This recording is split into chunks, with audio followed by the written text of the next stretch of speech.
شوية.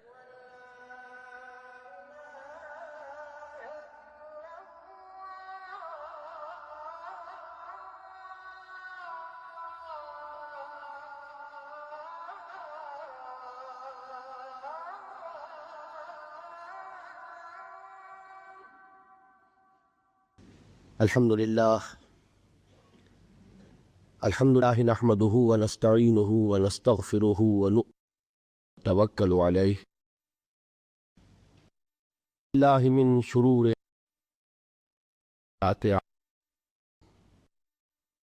من يضلل فلا مضل له ومن يضلل فلا هادي له ونشهد أن لا إله إلا الله وحده لا شريك له ونشهد أن سيدنا محمد هو رسول الهدى ودين الحق ليظهره على الدين كله الله شهيدا وعلى آله وأصحابه وسلم تسليما كثيرا أما بعد فقد قال الله تبارك وتعالى في سورة الحجرات أعوذ بالله من الشيطان الرجيم بسم الله الرحمن الرحيم قالت الأعراب آمنا قل لم تؤمنوا ولكن قولوا أسلمنا ولما يدخل الإيمان في قلوبكم وإن تطيعوا الله ورسوله لا يلتكم من أعمالكم شيئا إن الله غفور رحيم وقال تبارك وتعالى في آخر سورة الحج يا أيها الذين آمنوا اركعوا واسجدوا واعبدوا ربكم وافعلوا الخير لعلكم تفلحون وجاهدوا حق جهاده وما جعل عليكم في الدين من حرج ملة أبيكم إبراهيم هو سماكم المسلمين من قبل وفي هذا ليكون الرسول شهيدا عليكم وتكونوا شهداء على الناس فأقيموا الصلاة وآتوا الزكاة واعتصموا بالله هو مولاكم فنعم المولى ونعم النصير وقال عز وجل في أول سورة المؤمنون الذين هم خاشعون والذين هم عن اللغو معرضون والذين كاتفا والذين يحافظون على أزواجهم فإنهم غير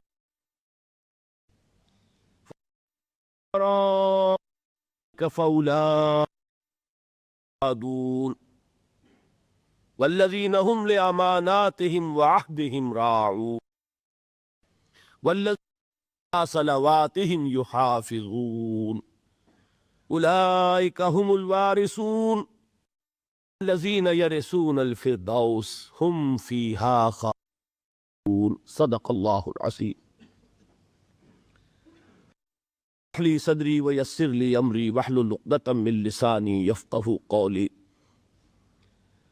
اللهم ربنا نور قلوبنا بالإيمان واشرح صدورنا للإسلام اللهم وفقنا لما تحب وترضى اللهم وفقنا أن نجاهد في سبيلك بأموالنا وأنفسنا اللهم ارزقنا شهادة في سبيلك آمین یا رب العالمین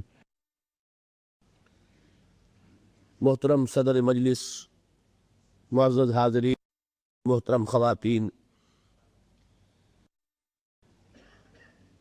یہ جو اجتماعات منعقد ہو رہے ہیں ان میں حکیم کا جو بیان ہو رہا ہے اس میں تسلسل ہے اس لیے پچھلے 3 سامنے آئی ہیں ان کے ساتھ کے ذہن میں نہ جڑا تو وہ بات اپنا صحیح نتیجہ پیدا. چند منٹ اس پر لگائیے. میں یہ سمجھتا ہوں کہ آپ میں سے اکثر حضرات پابندی کے ساتھ شرکت فرما رہے ہیں. ایسا بھی ہوگا کہ بعض حضرات نہیں آ سکے، بقیہ 2 دنوں میں آئے ہیں. یہ بھی ہو سکتا ہے جو آج پہلی مرتبہ آ رہے ہیں ان کے لیے خاص طور پر ضروری ہے کہ وہ سمجھ لیں مختصر طور پر کہ یہاں سلسلہ کلام کیا ہے. پہلے دن کی گفتگو تمہیدی تھی، ابتدائی تھی.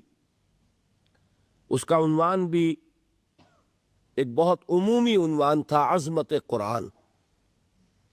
بہرحال اس کے ضمن میں جو بھی اللہ نے توفیق دی میں نے عرض کیا. دوسرے دن آپ کو یاد ہوگا کہ میں نے جو قرآنی شروع کی اور جس میں کہ میں اپنی زندگی کے 20 برس کھپا چکا ہوں. اس کا آغاز سن 65 میں لاہور میں ہوا. یاد ہو اس کے مطالعہ قرآن حکیم کے ایک منتخب نصاب کو ابتدائی ذریعہ بنایا ہے قرآن کو متعارف کرانے. اگرچہ اصل قرآن ترتیب بھی وہی ہے کہ جو مصحف کی ہے، سورہ فاتحہ سے سورۃ الناس تک، لیکن اس پورے قرآن کو تسلسل کے ساتھ، غور اور فکر کے ساتھ پڑھنا، تدبر کے ساتھ پڑھنا جو ہمیں کرنا چاہیے، اس کے لیے ایک بڑی مضبوط قوت ارادی کی ضرورت ہے کہ پہلے ایک فیصلہ ہو چکا ہو، ایک ڈٹرمینیشن. اس ڈٹرمینیشن کے لیے، اس فیصلے کے لیے، اس عزم کے لیے، اس ارادے کے لیے میں نے مفید پایا اس کو کہ قرآن مجید کے اہم مضامین سے اگر تعارف کرا دیا جائے منتخب مقامات کے مطالعے سے، تو قرآن مجید کے اہم مضامین سے انسان متعارف ہوتا ہے اور اس سے اس میں ایک شوق پیدا ہوتا ہے، ذہنی مناسبت پیدا ہوتی ہے. اور پھر اللہ کا اگر فضل شامل حال ہو تو اس میں وہ ارادہ پیدا ہو جائے گا کہ وہ پورے قرآن حکیم پر اسی طرح تدبر کرتے ہوئے غور و فکر کرے. اس مطالعہ قرآن حکیم کا جو مرکزی خیال ہے وہ یہ کہ اولاً تو دین کی جامعیت سامنے آ جائے کہ ہمارا دین معروف معنی میں صرف مذہب نہیں ہے بلکہ دین ہے. اس میں مذہب والے حصے بھی ہیں. دیکھیے، ذہن میں رکھیے، لفظ مذہب پورے قرآن میں کہیں نہیں آیا، اور آج ہماری زبانوں پر سب سے زیادہ یہی لفظ چڑھا ہوا ہے. ہمارا مذہب اسلام ہے، حالانکہ پورے قرآن میں یہ لفظ ہی نہیں ہے. حدیث کا بھی جو ذخیرہ میرے مطالعے سے گزرا ہے، میں پورے حدیث کے ذخیرے کا میں دعویٰ نہیں کر سکتا، وہ بہت وسیع و عریض ذخیرہ ہے، لیکن جتنی بھی احادیث میری نگاہ سے گزری ہیں یہ لفظ مذہب کسی حدیث میں بھی نہیں. مذہب کا لفظ ہمارے ہاں سلف استعمال کرتے تھے محدود معنی میں مذہب حنفی، مذہب شافعی، مذہب مالکی، مذہب اہل حدیث. یہ مذاہب ہیں. اسلام مذہب نہیں، اسلام دین ہے. ان الدین عند اللہ الاسلام. دین کہتے ہیں ایک مکمل نظام اطاعت کو، پوری زندگی پر حاوی، پوری زندگی پر مسلط، پوری انسانی زندگی کو اپنے حیطۂ اقتدار میں لینے والی چیز، جس کے لیے جدید اصطلاح کیا ہے؟ نظام. ہم کہتے ہیں نظام. یہ نظام بھی قرآن کا لفظ نہیں ہے، لیکن یہ کہ اگر دین کے مفہوم کو جدید کسی لفظ میں ادا کیا جائے تو وہ نظام ہوگا. دین کیا ہے؟ خدائی نظام ہے، اللہ کا عطا کردہ نظام زندگی ہے. اس میں انفرادی زندگی، اجتماعی زندگی، سیاسی معاملات، اقتصادی معاملات، سماجی نظام، آئلی نظام، قانون اور اس کے جملہ گوشے، فوجداری قانون، دیوانی قانون، قانون شہادت، قانون وراثت، ہر شے موجود ہے. زندگی کا کوئی گوشہ نہیں ہے جو دین کے اندر شامل نہ ہو. اتنی چھوٹی چھوٹی چیزیں بھی اس دین میں شامل ہیں، جس کے بارے میں ایک واقعہ ہے جس سے وضاحت ہو جائے گی کہ یہود نے مسلمانوں کو کچھ چڑھانا شروع کیا کہ ہم نے سنا ہے تمہارے نبی تمہیں بڑی چھوٹی چھوٹی باتوں کی تعلیم دیتے۔ تو کچھ صحابہ نے حضور سے عرض کیا کہ حضور یہ یہودی یہ کہتے ہیں۔ حضور نے فرمایا کہ تم انہیں جواب دو کہ ہاں، ہمارے نبی نے ہمیں استنجا کرنا بھی سکھایا ہے۔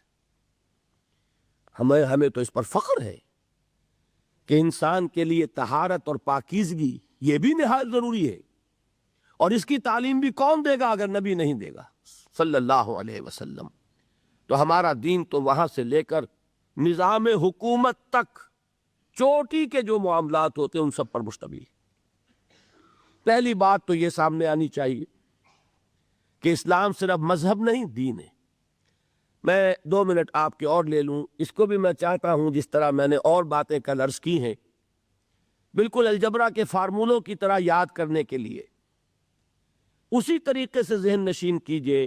3 جمع 3 6 امور ہیں جو جمع ہو جائیں تو دین بنتا ہے، اور ان میں سے پہلی 3 چیزیں وہ ہے کہ جمع ہو جائے تو صرف مذہب بنتا ہے۔ عقائد، عبادات اور کچھ معاشرتی رسومات۔ معاشرتی رسومات کس کے بارے میں؟ پیدائش، شادی، موت۔ ان 3 چیزوں کو جمع کریں گے، عقائد، عبادات اور کچھ معاشرتی رسومات، یہ تینوں ہیں مذہب۔ دنیا میں مذہب کا تصور یہیں تک ہے۔ اس سے آگے 3 چیزیں کیا ہیں؟ معاشرتی نظام، اقتصادی نظام، سیاسی نظام۔ ان کو جمع کریں گے تو یہ بنے گا اجتماعی نظام، اور ان 6 کو جمع کر لیں گے تو یہ بنے گا دین۔ یہ 6 چیزیں مل کر دین اسلام کی تکمیل ہوتی۔ اس میں عقائد بھی ہیں، عبادات بھی ہیں، رسومات بھی ہیں، پیدائش کے ساتھ عقیقہ ہے، موت کے ساتھ تجہیز و تکفین ہے، نہلانا ہے، نماز جنازہ ہے، تدفین ہے، شادی بیاہ کے لیے نکاح ہے، ایجاب و قبول ہے، یہ تمام چیزیں بھی ہیں۔ لیکن ایک مکمل آئینی نظام، مکمل معاشی نظام، مکمل سماجی نظام، مکمل سیاسی نظام بھی ہے۔ تو 3 جمع 3 جمع کیجئے تو یہ در حقیقت دین بنتا ہے۔ پہلی تو اصل میں ضرورت اس بات کی ہے کہ اسے خوب اچھی طرح ذہن نشین کر لیا جائے۔ دوسری چیز کہ جو اس منتخب نصاب میں زیادہ پیش نظر ہے وہ یہ ہے کہ دینی فرائض کیا ہیں، دین ہم سے چاہتا کیا ہے، ادروح قرآن انسان کی نجات کے لوازم کیا ہے، شرائط کیا ہے۔ اس لیے کہ میں آج بھی اسی موضوع پر تفصیل سے گفتگو کر کے آیا ہوں دبئی میں، کہ دیکھیے انسان کا تصور فرائض اگر محدود ہو جائے تو اس کا عمل بھی محدود ہو جائے گا۔ سادہ سی مثال دیا کرتا ہوں کہ کسی شخص کو کہیں ملازم رکھا گیا، اسے گن کر 10 کام بتا دیے گئے، یہ 10 کام تمہیں روزانہ کرنے ہیں۔ اب کوئی ایسا حادثہ ہوا اسے 7 کام بھول گئے، صرف 3 یاد رہ گئے۔ مخلص آدمی ہے، محنتی آدمی ہے، لیکن بھول گیا، 7 کام یاد ہی نہیں، 3 یاد ہیں۔ تو اس کا سارا اخلاص، سارا خلوص، ساری محنت انہی 3 کاموں پہ نکلے گی۔ وہ 3 کام تو وہ کرے گا بڑی اخلاص سے، بڑی محنت سے، جان مار کر، لیکن 7 کام اس میں تو 0 ہوگا، اس لیے کہ وہ تو اس کے سامنے ہی نہیں۔ بتائیے وہ شخص ملازم رکھنے والے اپنے امپلائر کے نزدیک کامیاب ہوگا کہ ناکام؟ خلوص اس کا 100%، محنت اس کی 100%، لیکن ناکام کیوں؟ اس لیے کہ اسے اپنے 7 فرائض تو یاد ہی نہیں رہے۔ اب آپ سوچئے خدا نہ خواستہ کہیں اگر ایسا ہو کہ ہمیں دین کے بہت سے فرائض یاد ہی نہ ہو، تو جو تھوڑے سے یاد ہیں ان میں اپنا زور لگا رہے ہیں، خلوص سے کر رہے ہیں، تو اللہ تعالیٰ کے ہاں اندیشہ ہے کہ نہیں کہ ناکام قرار پائے۔ اس لیے بڑی ضرورت ہے کہ دین کے فرائض کیا ہیں، دین ہم سے چاہتا کیا ہے، اس کا تصور واضح ہونا چاہیے۔ اس کے لیے جو میں نے منتخب نصاب مرتب کیا، اس کی جو پہلی صورت ہے، اس کا نقطہ آغاز ہے سورۃ العصر، لہذا دوسرے روز تقریر جو ہوئی میری وہ سورۃ العصر پر ہوئی، راہ نجات۔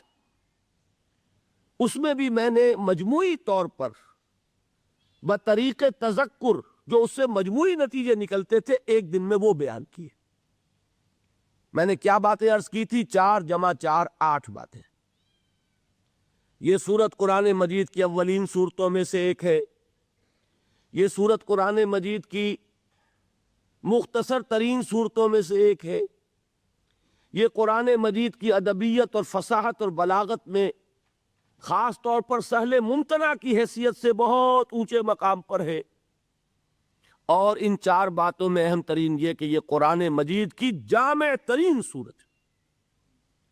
اس لیے میں نے صحابہ کرام کا عمل بتایا کہ 2 صحابی جب آپس میں ان کی ملاقات ہوتی تھی، ایک دوسرے سے جدا نہیں ہوتے تھے جب تک ایک دوسرے کو سورۃ العصر سنا نہ لے لیں، پھر ایک دوسرے کو سلام کرتے تھے، علیحدہ ہوتے تھے۔ کان الرجلان من اصحاب النبی صلی اللہ علیہ وسلم اذا التقیا لم یتفرقا حتی یقرأ احدهما علی الآخر سورۃ العصر ثم یسلم احدهما علی الآخر۔ میں نے آپ کو امام شافعی کے اقوال سنائے، لو تدبر الناس هذه السورۃ لوسعتهم، اگر لوگ صرف اس ایک سورت پر غور کریں، تدبر کریں، تو یہ ان کے لیے کافی ہو جائے۔ لو لم ينزل من القرآن سواها لکفت الناس، اگر قرآن میں سے سوائے اس ایک سورت کے کچھ نازل نہ ہوتا تو یہ بھی لوگوں کے لیے کافی تھی۔ اتنی جامع سورت ہے۔ 4 باتیں اور کیا بتائیں کہ سورۃ العصر کو ایک جملے کی شکل میں اپنے ذہن پر لکھ لیجئے، اللہ تعالی ہمارے لوح ذہن پر بھی کندہ کر دے، لوح قلب کے اوپر بھی اسے نقش کر دے۔ والعصر ان الانسان لفی خسر الا الذین آمنوا وعملوا الصالحات وتواصوا بالحق وتواصوا بالصبر۔ زمانے کی قسم ہے یا زمانہ گواہ ہے، تمام انسان خسارے میں ہیں، گھاٹے میں ہے، ٹوٹے میں ہیں، سوائے ان کے جو ایمان لائے اور انہوں نے نیک عمل کیے، اور انہوں نے ایک دوسرے کو حق کی وصیت کی، اور انہوں نے ایک دوسرے کو صبر کی تاکید کی۔ اس سے نتائج کیا نکالے؟ میں نے 4۔ اس صورت نے ہمارے سامنے کامیابی اور ناکامی کا ایک معیار رکھ دیا ہے۔ کامیابی دولت سے نہیں، کامیابی جائیداد سے نہیں، کامیابی شہرت سے نہیں، کامیابی قوت اور اقتدار سے نہیں، کامیابی ان 4 چیزوں سے نہیں، کامیابی ایمان سے ہے، عمل صالح سے ہے، تواصی بالحق سے ہے، تواصی بالصبر سے۔ نمبر 1۔ نمبر 2، یہ کامیابی کے اونچے معیار کا ذکر نہیں ہے، ناکامی سے بچنے کی شرائط کا ذکر ہے، اس لیے کہ فرمایا گیا اگر یہ نہیں ہے تو پھر خسارہ ہے۔ میں نے ایچسن کالج کا حوالہ دیا تھا کہ وہاں بچوں کو ہائی اسکول کے میں نے سمجھانے کے لیے الفاظ کیا استعمال کیے، یہ فرسٹ ڈویژن کا ذکر نہیں ہے، یہ تو پاس مارکس کا ذکر ہے۔ 33% نہیں آئیں گے تو فیل ہو جاؤ گے، ہاں 60% لے لو گے تو فرسٹ ڈویژن ملے گی۔ تو یہاں بات کیا ہو رہی ہے؟ 33% کی ہے کہ یہ کم سے کم لوازم ہے نجات کے، اگر یہ نہیں ہے تو نجات نہیں۔ نمبر 3، جب 4 چیزیں اللہ تعالیٰ بیان فرما رہا ہے نجات کی شرائط، تو کسی کو اختیار نہیں کہ ان میں سے ایک کو بھی کم کر دیا۔ نبی اکرم صلی اللہ علیہ وسلم کا قول میں نے آپ کو سنایا، ان سے مطالبہ کیا گیا کہ کچھ کمی کر دیجئے، قرآن میں کچھ تبدیلی کر دیجئے۔ کیا فرمایا؟ کیا حکم دیا گیا؟ قل ما يكون لي ان ابدله من تلقاء نفسي ان اتبع الا ما يوحى الي، میں اس میں کوئی ترمیم نہیں کر سکتا، میں تو خود پابند ہوں اس کا جو مجھ پر وحی کیا جا رہا ہے۔ معلوم ہوا 4 چیزیں لازم ہیں، ان میں سے کسی ایک کو بھی آپ ساقط کر دیں گے تو ذمہ داری اب آپ کی ہے، اللہ کا ذمہ ختم ہوا۔ اللہ نے نجات کا وعدہ کیا 4 شرطوں کے ساتھ، آپ کو یہ کم کر دیجئے، اب اللہ کا وعدہ نہیں رہا۔ اب کیا ہو جائے گا اگر قرآن مجید کی اصطلاح لیں گے؟ تلک امانیہم، اب یہ ان کی نیک خواہشات ہیں، نیک خواہشات سے بھی اصل مفہوم نہیں سمجھیں گے. انگریزی کا لفظ ہے وشفل تھنکنگ. آپ اپنی خواہشات کو خیالات کا جامہ پہنا دیتے ہیں. یہ ہماری خواہشات ہیں جو اپنے نظریات کی شکل اختیار کر لیتی ہیں. اللہ تعالیٰ کے ہاں تو نجات کے لیے چاروں شرطیں. دلیل میں نے کیا دی تھی؟ وربیٹم لفظ بلفظ میں نے نقل کیا. کس کا قول؟ امام رازی رحمت اللہ علیہ کا. فی ہذہ الآیت وعید شدید، اس آیت میں بڑی شدید وعید ہے. لأن اللہ تعالی حکم بالخسار علی جمیع الناس، اس لیے کہ اللہ تعالیٰ نے تو تمام انسانوں کے بارے میں خسارے کا، گھاٹے کا، ناکامی کا فیصلہ کر دیا. الا من کان آتیا بہذہ الاشیاء الاربعۃ، سوائے ان کے جو یہ چار شرطیں پوری کریں. وہی الایمان والعمل الصالح والتواصی بالحق والتواصی بالصبر. فدل ذالک، اس سے یہ ہمیں رہنمائی ملی، یہ دلیل ہے اس بات کے لیے ان النجات معلقۃ بمجموع هذه الاشیاء، کہ نجات کا دار و مدار ان چاروں چیزوں کے مجموعے پر ہے. بتائیے اب اس کے بعد بھی کوئی اور دلیل ضروری ہے؟ یہاں ایک بات مجھے بعد میں یاد آئی تھی کہ بیان ہونے سے رہ گئی تھی. وہ چوتھی بات نوٹ کر لیجئے. یہ چاروں چیزیں لازم و ملزوم ہیں. اصل میں یہ چار نہیں ہے، یہ آپ کہہ سکتے ہیں کہ ایک ہی چیز ہے. ایمان صحیح ہوگا، عمل لازماً درست ہوگا. وہ ایمان ہی کیا ہوا جو عمل کو درست نہ کرے؟ اپنا عمل صحیح ہوگا تو آدمی کسی دوسرے کو بھی غلط کام کرتے ہوئے نہیں دیکھ سکتا. وہ غلطی کو برداشت کرتا ہے تبھی جب کہ اس کے اپنے اندر پانی مر رہا ہو. کہیں اپنے دل میں چور ہوگا تو وہ کسی غلط بات کو برداشت کرے گا، ورنہ جو انسان خود صحیح ہوگا وہ غلطی کو کبھی برداشت نہیں کرے گا. وہ حق کا علمبردار بن جائے گا، پرچارک بنے گا. اور اگر کوئی صاحب سیرت و کردار آدمی ہے تو پھر اس راستے میں جو تکلیف آئے گی پھر پیٹھ نہیں دکھائے گا، جمے گا. ہر کے بعد آباد ماں کشتی درا بنداختے. تو یہ چار چیزیں ہیں ہی نہیں، یہ تو کھول کر اللہ نے بتا دیا ہے. حقیقت میں شے ایک ہی ہے. میں اس کی ایک سادہ مثال اور دیا کرتا ہوں. دیکھیے آپ تصور کیجئے کسی شخص کا، کسی انسان کا ہو صاحب سیرت و کردار، کیریکٹر والا آدمی ہو، مرد ہو، بودا نہ ہو، بزدل نہ ہو، کمزور نہ ہو. اس شخص کے سامنے کوئی معاملہ آیا، پہلا کام کیا ہوگا کہ وہ اس میں حقیقت کی تہ تک پہنچے. بات کیا ہے سمجھنی چاہیے، ہوگی کہ نہیں؟ سرسری طور پہ کوئی فیصلہ نہ کر دے، بات کو سمجھے، حقیقت کی تہ تک پہنچے. نمبر دو، جو بات سامنے آئے اسے قبول کرے، پھر گھبرائے نہیں. He must face the reality and accept the reality. اگر صاحب کردار آدمی ہے اس کو خود اختیار کرے. میں سقراط کی مثال دے چکا ہوں. اس نے زہر کا پیالہ پسند کر لیا لیکن حق کو بیان کرنے سے رک جانا اس نے گوارا نہیں کیا. تیسری بات یہ ہوگی اس کا اعلان کرے ڈنکے کی چوٹ کے، یہ ہے حقیقت. ایک شے کو حق سمجھنا اور چھپا لینا یہ بزدلی ہے، یہ بوداپن ہے، یہ سیرت و کردار کی بات نہیں. اور آخری بات کیا ہوگی؟ حق تو آپ کو معلوم ہے کڑوا ہوتا ہے. کوئی ناراض ہوتا ہے تو ہوا کرے، کسی کی تیوری پر بل پڑتے ہیں تو پڑے، کسی کو ناگوار ہو تو ہو. آپ کو حق بات کہنی ہے اور جو تکلیف آئے جھیلنی ہے. اگر انسان صاحب کردار ہے، صاحب سیرت ہے، کیریکٹر والا انسان ہے، مرد ہے وہ واقعتاً، تو یہ چاروں چیزیں لازم ہیں. پہلے حق کو معلوم کرنا، وہ کیا ہے؟ ایمان. اس پوری کائنات کا حق کیا ہے؟ ایمان. اس کو قبول کرنا، اس کے مطابق اپنے عمل کو اختیار کرنا. نمبر دو، اس کا پرچار کرنا، اس کا اعلان کرنا. نمبر تین، اور اس میں جو تکلیف آئے اس کو جھیلنا.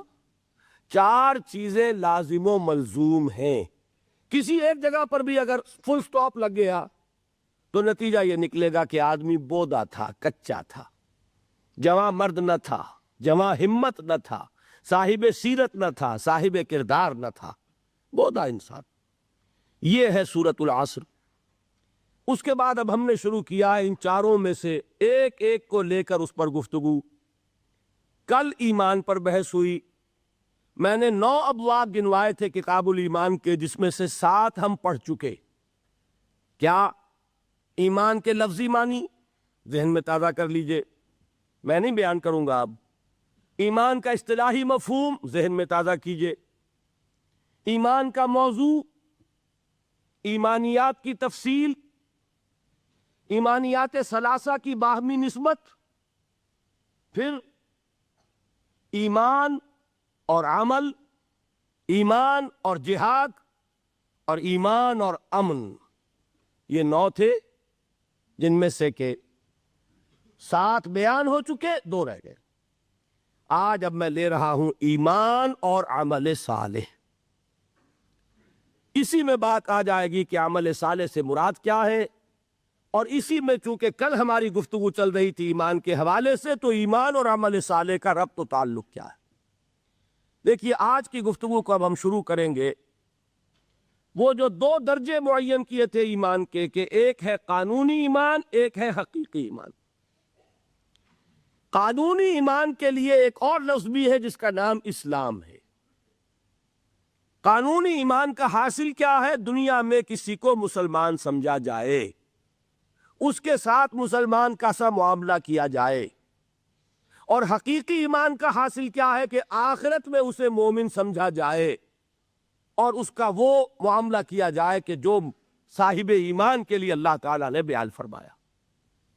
اس کے لیے اب ذرا سورہ حجرات کی اس آیت نمبر 14 کو اچھی طرح پکا لیں اپنے ذہن میں، جو میں نے آج سب سے پہلے تلاوت کی۔ فرمایا قالت الاعراب آمنا، یہ بدو کہہ رہے ہیں کہ ہم ایمان لے آئے۔ اعراب جمع ہے اعرابیون کی۔ اعرابی آپ کو معلوم ہے بدو لوگ، خانہ بدوش لوگ۔ عرب کی اکثریت ایسے ہی لوگوں پر مشتمل تھی اور آج بھی ہے۔ یہ تو شہر اب بن رہے ہیں، بہت بڑا شہر آپ نے بنا لیا ابو ظبی اور دبئی، ورنہ یہاں کیا تھا؟ خانہ بدوش قبائل۔ ہاں، مکہ ایک شہر تھا، مدینہ ایک شہر تھا، طائف ایک شہر تھا، چند شہر تھے۔ باقی اکثر یہاں کون تھے؟ بدو لوگ۔ ان بدوؤں میں سے کچھ لوگوں کی ایک بات بیان ہو رہی ہے کہ یہ دعویٰ کر رہے ہیں کہ ہم ایمان لے آئے۔ کوئی لفظ مشکل نہیں ہے، قالت الاعراب آمنا، یہ سب بدوؤں کی بات نہیں ہے۔ یہاں الف لام جو آیا، یہ لام حصر نہیں ہے، بلکہ یہ خاص لوگوں کو بیان کر رہا ہے۔ حضور سے فرمایا گیا قل، اے نبی ان سے کہہ دیجئے، لم تؤمنوا، تم ہرگز ایمان نہیں لائے ہو۔ ذرا غور کر لیجئے گا، اتنا تو میں سمجھتا ہوں کہ شد بد کا معاملہ آپ کا یہاں ہوگا عربی کا، کہ عربی میں کہنا ہو کہ تم ایمان نہیں لائے تو اس کا عام اسلوب کیا ہوگا؟ ما آمنتم، فعل ماضی پر ما لگے گا۔ لیکن جب اس میں زور دینا ہو ہرگز ایمان نہیں لائے، تو کہا جائے گا فعل مضارع پر لم داخل کر کے ادھر سے نون گرے گا، مضارع ہو جائے گا خفیف۔ لم تؤمنوا، تم ہرگز ایمان نہیں لائے ہو۔ اچھا، ایمان نہیں لائے تو کیا کافر ہو؟ نہیں، یہ بھی نہیں۔ وَلَٰكِنْ قُولُوا أَسْلَمْنَا، بلکہ یوں کہو، لیکن وہی ہے جو ہم لیکن کہتے، لیکن وہیں سے آیا ہے، عربی میں لیکن ہے۔ لیکن قولوا، کہو، اسلمنا، ہم اسلام لے آئے۔ بتائیے، بات واضح ہو گئی، اسلام اور ہے، ایمان اور ہے۔ ایک گروہ ہے جس کے ایمان کی نفی کلی، ہرگز ایمان نہیں لائے، لیکن ان کا اسلام تسلیم ہے، قبول ہے۔ تم یہ کہہ سکتے ہو کہ ہم اسلام لے آئے، ہم نے اطاعت قبول کر لی، لیکن ہو سکتا ہے اللہ تعالیٰ کا علم کامل ہے نا، وہ جانتا ہے بڑے بڑے منطقی اور بڑے بڑے ذہین لوگ ہیں، کوئی نہ کوئی راستہ نکال لیں گے۔ مزید راستہ بند کرنے کے لیے فرمایا وَلَمَّا يَدْخُلِ الْإِيمَانُ فِي قُلُوبِكُمْ، ابھی تک ایمان تمہارے دلوں میں داخل نہیں ہوا۔ اب بات واضح ہو گئی، کوئی اب امکان نہیں رہا، بات واضح ہو گئی کہ ایمان تمہاری زبان پر تو آ گیا ہے، اقرار باللسان تو ہو گیا، at the tip of your tongues تم نے کہہ دیا نشہد ان لا الہ الا اللہ ونشہد ان محمد رسول اللہ۔ زبان سے تم نے کہہ دیا آمنت باللہ وملائکتہ وکتبہ ورسلہ والیوم الآخر والقدر خیرہ وشرہ من اللہ تعالی والبعث بعد الموت. زبان سے تم نے کہہ دیا آمنت باللہ کما ہوا باسمائہ وصفاتہ وقبلت جمیع احکامہ اقرار باللسان وتصدیق بالقلب. لیکن یہ سب کچھ زبان سے ہی کہا ہے نا، ابھی دلوں میں یہ بات داخل نہیں ہوئی. بات سمجھ میں آئی؟ معلوم ہوا کہ جب تک دل میں داخل نہ ہو مومن نہیں کہہ سکتے. ہاں مسلم کا تمہیں تسلیم کر لیا جائے گا، مسلمان مان لیا جائے گا، تم اسلام کا دعویٰ کر سکتے ہو، ایمان کا دعویٰ نہیں کر سکتے. ایمان کا دعویٰ حقیقتاً اس وقت ہوگا جبکہ وہ ایمان تمہارے دلوں میں داخل ہو جائے، جاگزیں ہو جائے، راسخ ہو جائے. اب دیکھیے کسی بھی چیز کو بیان کرنے کا ایک مثبت اسلوب ہوتا ہے، ایک منفی. یہ منفی اسلوب ہے، ایمان تمہارے دلوں میں داخل نہیں ہوا. مثبت اسلوب کیا ہے؟ وہ صحابہ کرام کے بارے میں فرمایا وَلَٰكِنَّ اللَّهَ حَبَّبَ إِلَيْكُمُ الْإِيمَانَ وَزَيَّنَهُ فِي قُلُوبِكُمْ. یہ اسی سورہ حجرات میں ہے. اے محمد کے ساتھیو، اے محمد کے صحابہ رضی اللہ تعالی عنہم اجمعین وصلی اللہ علیہ وسلم، اللہ نے تو تمہارے نزدیک ایمان کو نہایت محبوب بنا دیا ہے اور اسے تمہارے دلوں میں کھبا دیا ہے. تو صحابہ کا ایمان کیا تھا؟ وہ ایمان صرف زبانی اقرار نہیں تھا بلکہ دلوں میں کھب گیا تھا. اور کچھ لوگ ایسے تھے جن کے بارے میں یہاں گفتگو ہو رہی ہے کہ ان کی زبانوں پر تو تھا، دلوں میں ابھی داخل نہیں ہوا تھا. ان سے کہا گیا اپنے آپ کو مسلمان کہہ سکتے ہو، مومن نہیں. اب یہاں سے بات سمجھ لیجئے، یہ میں نے کل آپ کو بتا دیا تھا ایمان کے 2 درجے، اس آیت کے حوالے سے اب اس کو اچھی طرح ذہن نشین آپ نے کر لیا. اب آئیے بحث عمل کی. اور میں یہاں آپ کے سامنے ایک بات رکھنا چاہتا ہوں، شاید آپ چونکیں بھی، پریشان بھی ہو جائیں، لیکن انشاءاللہ وہ پریشانی جلدی رفع بھی ہو جائے گی. دیکھیے ہمارے جو اسلاف ہیں، صحابہ کرام کے بعد ائمہ، یہ ہمارے اسلاف میں چوٹی میں ہیں.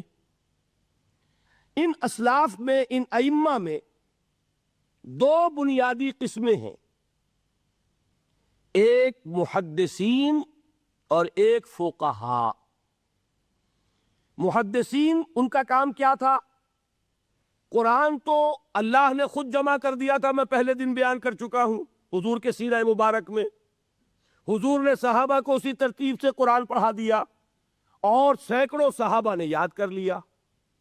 پھر جو کمی اگر رہ گئی تھی کتابی شکل میں حضرت ابو بکر لے آئے.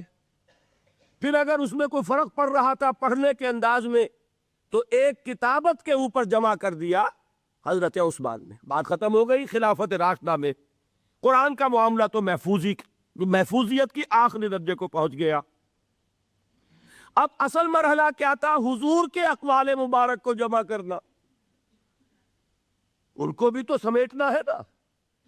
صحابہ ہیں، منتشر ہو گئے ہیں، کوئی صحابی کوفے چلے گئے، کوئی صحابی دمشق چلے گئے، کوئی کہیں چلے گئے، کوئی کہیں چلے گئے. میزبان رسول جو ہے وہ دفن ہے قسطنطنیہ کی فصیل کے باہر، حضرت ابو ایوب انصاری رضی اللہ تعالی عنہ. اب ان سب کے پاس، کسی کے پاس اتنی احادیث، کسی کے پاس اتنی احادیث، ان کو جمع کرنے کا کام، پھر چھان پھٹک کرنے کا کام، پھر مرتب کرنے کا کام، یہ کس نے کیا؟ محدثین کرام نے. بہت بڑے محسن ہیں اس امت کے محدثین کرام، پوری زندگیاں کھپائی. ایسا بھی ہوا ہے ایک صحابی مدینے سے چلتے ہیں، ایک محدث مدینے سے چلتے ہیں، انہیں معلوم ہوتا ہے کہ ایک صحابی دمشق میں ہے. ایک حدیث وہ بیان کرتے ہیں، ذرا باریک بات ہے سمجھ لیجئے گا. ان کو وہ حدیث معلوم تھی لیکن وہ حدیث 3 راویوں کے راستے سے آ رہی تھی. ان کے پاس جو حدیث تھی وہ 2 راویوں کے حوالے سے تھی. اب وہ جاتے ہیں اور وہ بیت المقدس کا اور وہ دمشق کا سفر کرتے ہیں صرف اس حدیث کو سننے کے لیے، سواری سے اترتے بھی نہیں۔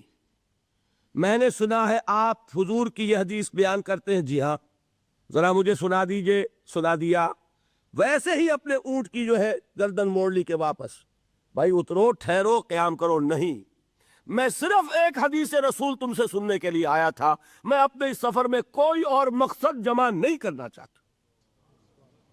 یہ کام کیا محدثین نے۔ بہرحال میں اس وقت جمع و تدوین حدیث کے موضوع پر میری گفتگو نہیں ہے، لیکن چونکہ ہمارے اس جدید دور کے فتنوں میں ایک فتنہ ہے انکار حدیث کا۔ لوگ سمجھتے ہیں جیسے کہ ڈرائنگ روم میں بیٹھے ہوئے آرام سے کتابیں پڑھتے ہیں، شاید ایسے ہی محدثین کا کام تھا۔ انہوں نے جس طرح زندگیاں لگائی ہیں اور جس طریقے سے حدیث کو جمع کرنے کے لیے مشقتیں جھیلی ہے، اس کا آج ہم تصور نہیں کر سکتے۔ اچھا، وہ تو محدثین کرام ہیں، ان میں بھی اب ایک کا نام نوٹ کر لیجئے، چوٹی پہ کون ہے؟ امام بخاری، امام مسلم، امام ترمذی، امام احمد ابن حنبل، امام ابن ماجہ، امام ابو داؤد، سب ہیں، لیکن چوٹی پر رئیس المحدثین کون ہے؟ امام بخاری۔ اچھا، اب تیسرا طبقہ ہے ہمارے ہاں، دوسرا، وہ ہے فقہا۔ قرآن بھی جمع ہو گیا، حدیث بھی آ گئی، اب اس سے احکام نکالنے بھی تو ہے نا، استدلال کرنا ہے، حدیثوں کو جوڑنا ہے، قرآن کے ساتھ ان کا ربط تلاش کرنا ہے، اور پھر کوئی حکم تلاش کرنا ہے، اجتہاد کرنا ہے۔ یہ کام جنہوں نے کیا انہیں ہم کیا کہتے ہیں؟ فقہائے کرام۔ اور ان میں بہرحال جو لوگ یہاں جمع ہے، مجھے یقین ہے کہ وہ اس بات کو تسلیم کرتے ہوں گے کہ ان میں چوٹی پر ہیں امام ابو حنیفہ رحمۃ اللہ علیہ، امام اعظم۔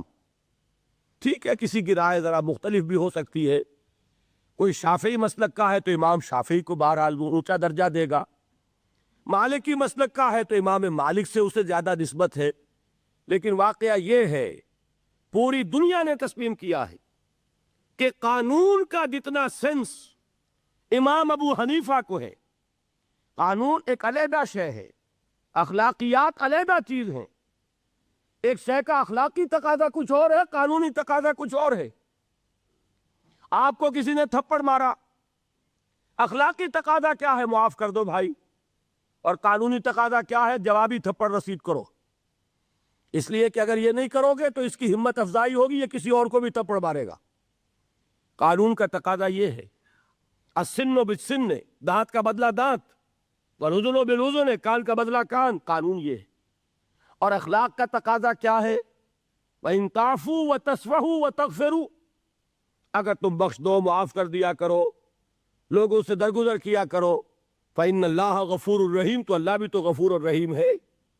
تقاضے متضاد ہو گئے کہ نہیں؟ کسی معاملے کے اخلاقی پہلو کو پر نظر رکھنا یہ اور مزاج ہوگا، اور کسی معاملے کے قانونی پہلو کی گہرائی میں اترنا یہ اور مزاج ہے۔ میں اپنا احساس عرض کر رہا ہوں، اور دنیا میں جو بات مانی گئی ہے کہ جس کا نام لیگل سینس ہے، قانون کا ایک فہم، اس میں دنیا کا کوئی شخص مقابلہ نہیں کر سکتا امام ابو حنیفہ کا۔ آپ صحابہ کو ان سے مستثنیٰ کر دیجئے، ظاہر بات ہے انبیاء اور رسولوں کا معاملہ نہیں ہے، تو باقی انسانی نوع انسانی کے اندر امام ابو حنیفہ کا پلے کا کوئی شخص، ان کے برابر کا کوئی شخص قانون کا فہم رکھنے والا آج تک پیدا نہیں۔ تو سید الفقہاء کون ہوئے؟ امام ابو حنیفہ۔ اور رئیس المحدثین کون ہے؟ امام بخاری۔ یہ ساری جو میں نے اس وقت آپ کو تمہید بیان کی، وہ اس مسئلے کے لیے پریشان کن مسئلہ یہ ہے کہ امام ابو حنیفہ کی طرف یہ بات منسوب ہے کہ وہ یہ فرماتے ہیں الایمان قول، ایمان نام ہے صرف قول کا، عمل اس میں زیر بحث نہیں آتا، ولا یزید ولا ینقص، وہ ایمان نہ گھٹتا ہے نہ بڑھتا ہے۔ ایک سٹیٹمنٹ سمجھ میں آ گیا نا؟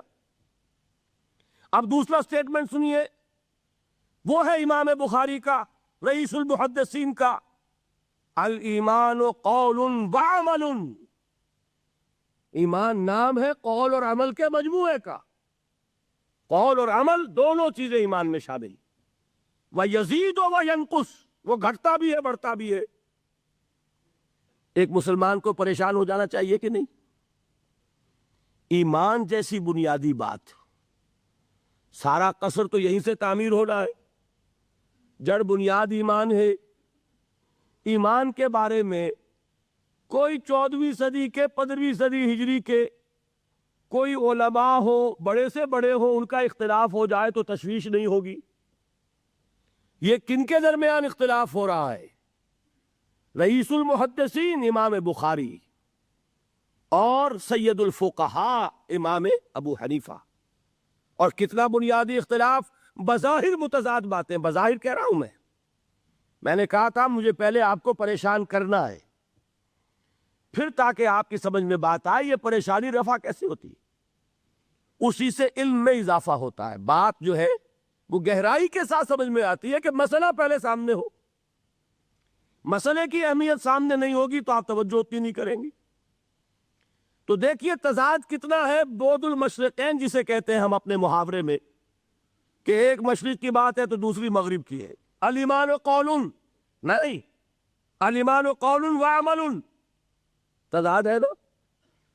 لا یزید ولا ینقص، نہیں، یزید وینقص. تو یہ تو معلوم ہوتا ہے کہ بہت زبردست اختلاف ہے جو حل نہیں ہو سکے گا. اللہ تعالیٰ کا شکر ادا کرتا ہوں، اس نے اس کا حل سمجھایا. اور کیسا سمجھایا؟ میں پورے انشراح صدر کے ساتھ کہہ رہا ہوں، اس میں کوئی تصنع نہیں، کوئی تکلف نہیں. میرے نزدیک دونوں باتیں 100% درست ہیں. یہ نہیں کہ 50% یہ درست 50% وہ درست، نہیں، یہ بھی 100% درست، یہ بھی 100% درست. فرق کیا ہے؟ محل مختلف ہے. امام ابو حنیفہ قانونی ایمان کی بات کر رہے ہیں اور امام بخاری حقیقی ایمان کی بات کر رہے ہیں. قانونی ایمان کے اعتبار سے 100% درست ہے یہ بات کہ وہ صرف قول ہے، عمل نہیں، زیر بحث آئے گا. ایک شخص نماز نہیں پڑھتا کافر نہیں ہے، نماز کا منکر ہو جائے کافر. زکوٰۃ نہیں دیتا فاسق ہے، فاجر ہے، کافر نہیں ہے. زکوٰۃ کہہ دے کہ ہے ہی نہیں دین میں، کافر. فرشتہ کس نے دیکھا؟ کیا پتا کیسا ہوتا ہے. حضور نے بھی اصل فرشتہ اپنی اصل ملک کی شکل میں صرف 2 دفعہ دیکھا ہے، ورنہ تو انسانی شکل میں آتا تھا یا نظر ہی نہیں آتا تھا. 2 باتیں تھیں، وہی ہو جاتی تھی، نظر کوئی نہیں آتا تھا، یا انسانی شکل میں نظر آیا. اصل ملک کی شکل میں حضرت جبرائیل کو 2 مرتبہ دیکھا. وَلَقَدْ رَآهُ بِالْأُفُقِ الْمُبِينِ وَلَقَدْ رَآهُ نَزْلَةً أُخْرَى عِنْدَ سِدْرَةِ الْمُنْتَهَى. ایک مرتبہ افق مبین پر دیکھا، ایک مرتبہ سدرۃ المنتہا کے پاس جبرائیل اپنی اصل شکل میں ظاہر ہوئے. ظاہر بات ہے ہم نے تو نہیں دیکھا نا، لیکن ہم مانتے ہیں جبرائیل کو، مانتے ہیں فرشتوں کو. نہیں مانیں گے کافر ہو جائیں گے. تو معلوم ہوا کہ قانونی ایمان جس پر دار و مدار ہے کفر اور اسلام کا، اس کا کل دار و مدار صرف قول پر ہے، ماننے پر ہے، اقرار باللسان پر ہے. یہ بات آپ نے سنی ہوگی، امام ابو حنیفہ کا قول ہے 100% درست کہ گناہ کبیرہ سے بھی انسان کافر نہیں ہوتا. کبیرہ گناہ ہے، شراب پی ہے، کافر نہیں ہے، حد لگا دو. حضرت عمر نے اپنے بیٹے پر حد جاری کی. ایک مرتبہ مصر میں حد جاری ہو چکی تھی، لیکن حضرت عمر کو احساس ہوا کہ وہاں شاید رعایت کی گئی ہوگی خلیفہ کے بیٹے پر حد جاری کرنے میں، لہذا پھر بلایا اپنے پاس اور دوبارہ حد جاری کی. حد جاری کرو لیکن کافر نہیں ہوگا. اگر کسی سے زنا ہو گیا ہے، میں آپ کو واقعہ سنا چکا، غامدی خاتون، حد جاری ہو جائے گی، لیکن یہ کہ اس کو کافر نہیں کہہ سکتے. کافر کیا کہیں گے؟ میں تو سنا چکا آپ کو کہ ذرا کسی نے کہہ دیا بے حیا عورت تھی تو حضور نے کیسی ڈانٹ پلائی ہے، کتنا اس کا رتبہ بیان کیا ہے. اس نے تو وہ توبہ کی ہے کہ مگر مدینہ کی پوری آبادی پر اس کو تقسیم کر دیا جائے تو سب کی نجات کے لیے کافی ہو جائے۔ معلوم ہوا تکفیر اور ہے اور کسی کا فاسق و فاجر ہونا اور ہے، اس میں حد فاصل انسان کا اقرار ہے۔ البتہ حقیقی ایمان، اب یہاں زمین و آسمان کا فرق آ جائے گا۔ ایمان دل میں اتر جائے تو کون نہیں جانتا کہ دل میں جو بات اتر جائے وہ عمل پر ضرور اثر انداز ہوتی ہے۔ یہ بات سیدھی سی ہے، دل میں یقین ہو عمل اس کے مطابق ہوگا۔ دو اور دو چار کی طرح مثالیں دے دوں آپ کو۔ آپ کو یقین ہے آگ جلاتی ہے، آپ ہاتھ ڈالتے ہیں اس میں، کیوں؟ یقین ہے کہ جلاتی ہے، لہذا کوئی شخص ہاتھ نہیں ڈالے گا۔ غلطی سے پڑ جائے تو پڑ جائے، جان بوجھ کے کون ڈالے گا؟ اچھا، میں بلکہ یہاں تک کہا کرتا ہوں کہ یقین تو بڑی دور کی شے ہے، گمان بھی ہو، گمان، اس کا نتیجہ بھی عمل میں نکل آتا۔ کون شخص نہیں جانتا کہ سارے سانپ زہریلے نہیں ہوتے؟ معلوم ہے نا؟ لیکن جو سانپ ہے پتہ نہیں کم بخت یہ زہریلا ہے کہ نہیں؟ یقین نہیں ہے کہ یہ زہریلا ہے، ہو سکتا ہے کہ زہریلا ہو، صرف ظن ہے نا، آپ قریب پھٹکتے اس کے۔ معلوم ہوا کہ یقین تو بڑی شے ہے۔ وہ تو میں نے اقبال کے آپ کو شعر سنایا بارہا، یقین پیدا کرے ناداں یقین سے ہاتھ آتی ہے، وہ درویشی کے جس کے سامنے جھکتی ہے فغفوری۔ یہ اولیاء اللہ کون تھے؟ صاحب یقین ہی تو تھے، اور کون تھے؟ جن کے سامنے بادشاہ جھکتے تھے۔ شیخ عبد القدوس گنگوہی رحمت اللہ علیہ کس زمانے میں تھے؟ یہ ابراہیم لودھی اور اکبر کا زمانہ، بابر کا زمانہ، جب جنگ ہوئی ان کے مابین۔ ابراہیم لودھی چل کر آیا ہے کہ بابر آ گیا ہے، میں جا رہا ہوں مقابلے کے لیے، پانی پت کی پہلی جنگ ہونے والی ہے، میرے لیے دعا کر دیجئے۔ فرماتے ہیں ذرا ہٹ جاؤ، ہماری دھوپ چھوڑ دو۔ دعا نہیں کی اور وہ شکست اس نے کھائی، مارا گیا۔ ان سے بھی پہلے کی بات ہے، نظام الدین اولیاء رحمت اللہ علیہ 7 بادشاہوں کا زمانہ دیکھا ہے۔ کسی بادشاہ سے ملنے کا تو خیر سوال ہی نہیں، اس کے پاس جانے کا سوال نہیں، کسی کو اجازت نہیں دی حاضر ہونے کی۔ ایک بادشاہ نے کہا کہ آپ کیسے روک سکتے ہیں، میں آ جاؤں گا۔ تو جواب یہ لکھوایا ہے کہ درویش نے اپنے گھر کے 2 دروازے رکھے ہوئے ہیں، بادشاہ ایک دروازے سے داخل ہوگا، درویش دوسرے سے نکل جائے گا۔ بادشاہ چاہتا ہے اذن باریابی، اور سلطان الہند پھر کون ہوا؟ سلطان الہند تو پھر نظام الدین اولیاء ہوئے، جس کی قدم بوسی کے لیے بادشاہ آنا چاہتا ہے اور وہ اجازت نہیں دے رہے، اس لیے ان کا نام ہے سلطان الہند، حضرت نظام الدین اولیاء رحمت اللہ علیہ۔ تو یہ جان لیجئے۔ ایک اور کا واقعہ ابو علی قلندر کا، نواب ٹونک نے جاگیر کے لیے ایک وثیقہ بھیج دیا، ہم نے آپ کی خانقاہ کے لیے اتنے گاؤں کی جاگیر لکھ دی۔ اسی کاغذ کے پشت پر ایک شعر لکھا، ما آبروئے فقر و قناعت نباختیم، با میر خان بگوئے کہ روزی مقدر است۔ جاؤ میر خان سے کہہ دو، نواب ٹونک سے، ہماری روزی اللہ کے ہاں مقدر ہے، لکھی ہوئی ہے، ہم تمہارے ہاتھ اپنے فقر اور درویشی کی عزت بیچنا نہیں چاہتے، لے جاؤ اپنا وثیقہ۔ کون تھے یہ؟ صاحب یقین۔ یقین پیدا کرے ناداں یقین سے ہاتھ آتی ہے، وہ درویشی کہ جس کے سامنے جھکتی ہے فغفوری۔ شہنشاہ ہند اذن باریابی چاہے اجازت نہ ملے، وہ یقین کی بات ہے۔ آپ سوچئے یقین پیدا ہو جائے تو کیا ہوگا؟ اس کی ایک شکل تو میں کل آپ کو دکھا چکا، توکل ہوگا، راضی برضا ہوں گے، خوف نہیں ہوگا، حزن نہیں ہوگا، ڈر کاہے کا، میرا محافظ میرا رب۔ اچھا، اس نے ہی کوئی چیز میرے لیے لکھ دی ہے تو کون محافظ ہو سکتا ہے؟ اور اللہ سے بچانے والا کوئی ہے؟ اور ہم اللہ کی طرف سے مقرر کردہ کسی چیز سے بھاگیں گے کیا؟ وہ تو ہمارا محبوب ہے، محبوب کی رضا اسی میں ہے، حاضر ہے ہم۔ نہ شبد نصیب دشمن کے شبد ہلاکے تیغت، سری دوستاں سلامت کے تو خنجر آزمائی۔ بتائیے کوئی خوف ہوگا، کوئی حزن ہوگا؟ الا ان اولیاء اللہ لا خوف علیہم ولا هم یحزنون۔ یہ ہے معاملہ ایک۔ دوسرا معاملہ یہ، کیا دل میں یہ یقین ہو کہ اللہ ہے اور مجھے دیکھ رہا ہے اور مجھے اس کے حضور میں حاضر ہونا ہے، پھر بھی آپ شراب پی سکیں گے؟ بتائیے، دل میں یقین ہو کہ اللہ مجھے دیکھ رہا ہے، آپ زنا کر سکیں گے؟ چوری کر سکیں گے؟ یہ یقین زائل ہوگا کسی وجہ سے، اس یقین پر غفلت کے کوئی پردے پڑ جائیں گے تو گناہ ہو سکتا ہے۔ یقین موجود ہو تو گناہ نہیں ہو سکتا۔ منطقی بات ہے کہ نہیں؟ میں مثال سے اور سمجھا دوں۔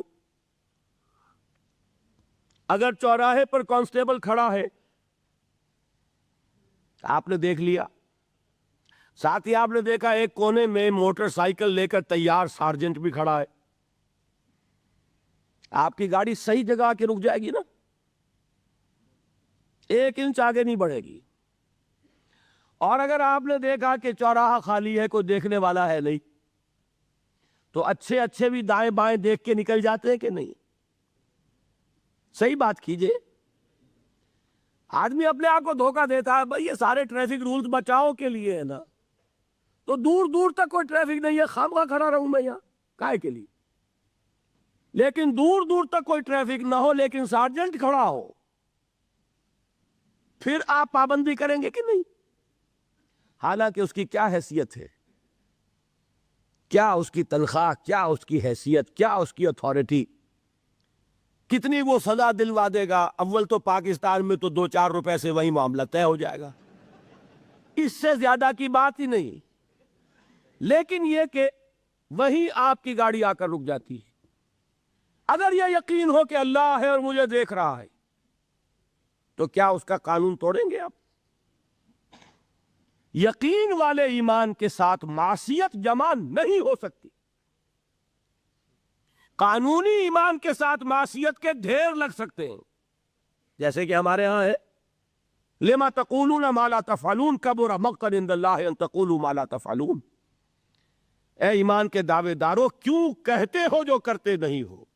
اللہ کے غضب کو بھڑکانے والی ہے یہ بات کہ تم کہو جو کہ کرتے نہیں ہو۔ ہماری امت کی اکثریت کا حال یہی ہے کہ نہیں؟ یہ کیا بات ہے کہ قانونی ایمان ہے، اس کے ساتھ معصیت کے انبار ہیں۔ حقیقی ایمان ہو تو معصیت کا وجود ہو نہیں سکتا۔ اب اس پر حدیثیں سن لیجئے۔ نبی اکرم صلی اللہ علیہ وسلم نے ایک مرتبہ 3 دفعہ قسم کھائی، واللہ لا یؤمنو، واللہ لا یؤمنو، واللہ لا یؤمنو، خدا کی قسم وہ شخص مومن نہیں، خدا کی قسم وہ شخص مومن نہیں، خدا کی قسم وہ شخص مومن نہیں۔ واقعہ یہ کہ ہم تصور نہیں کر سکتے کہ صحابہ کیسے لرز گئے ہوں گے، کانپ اٹھے ہوں گے۔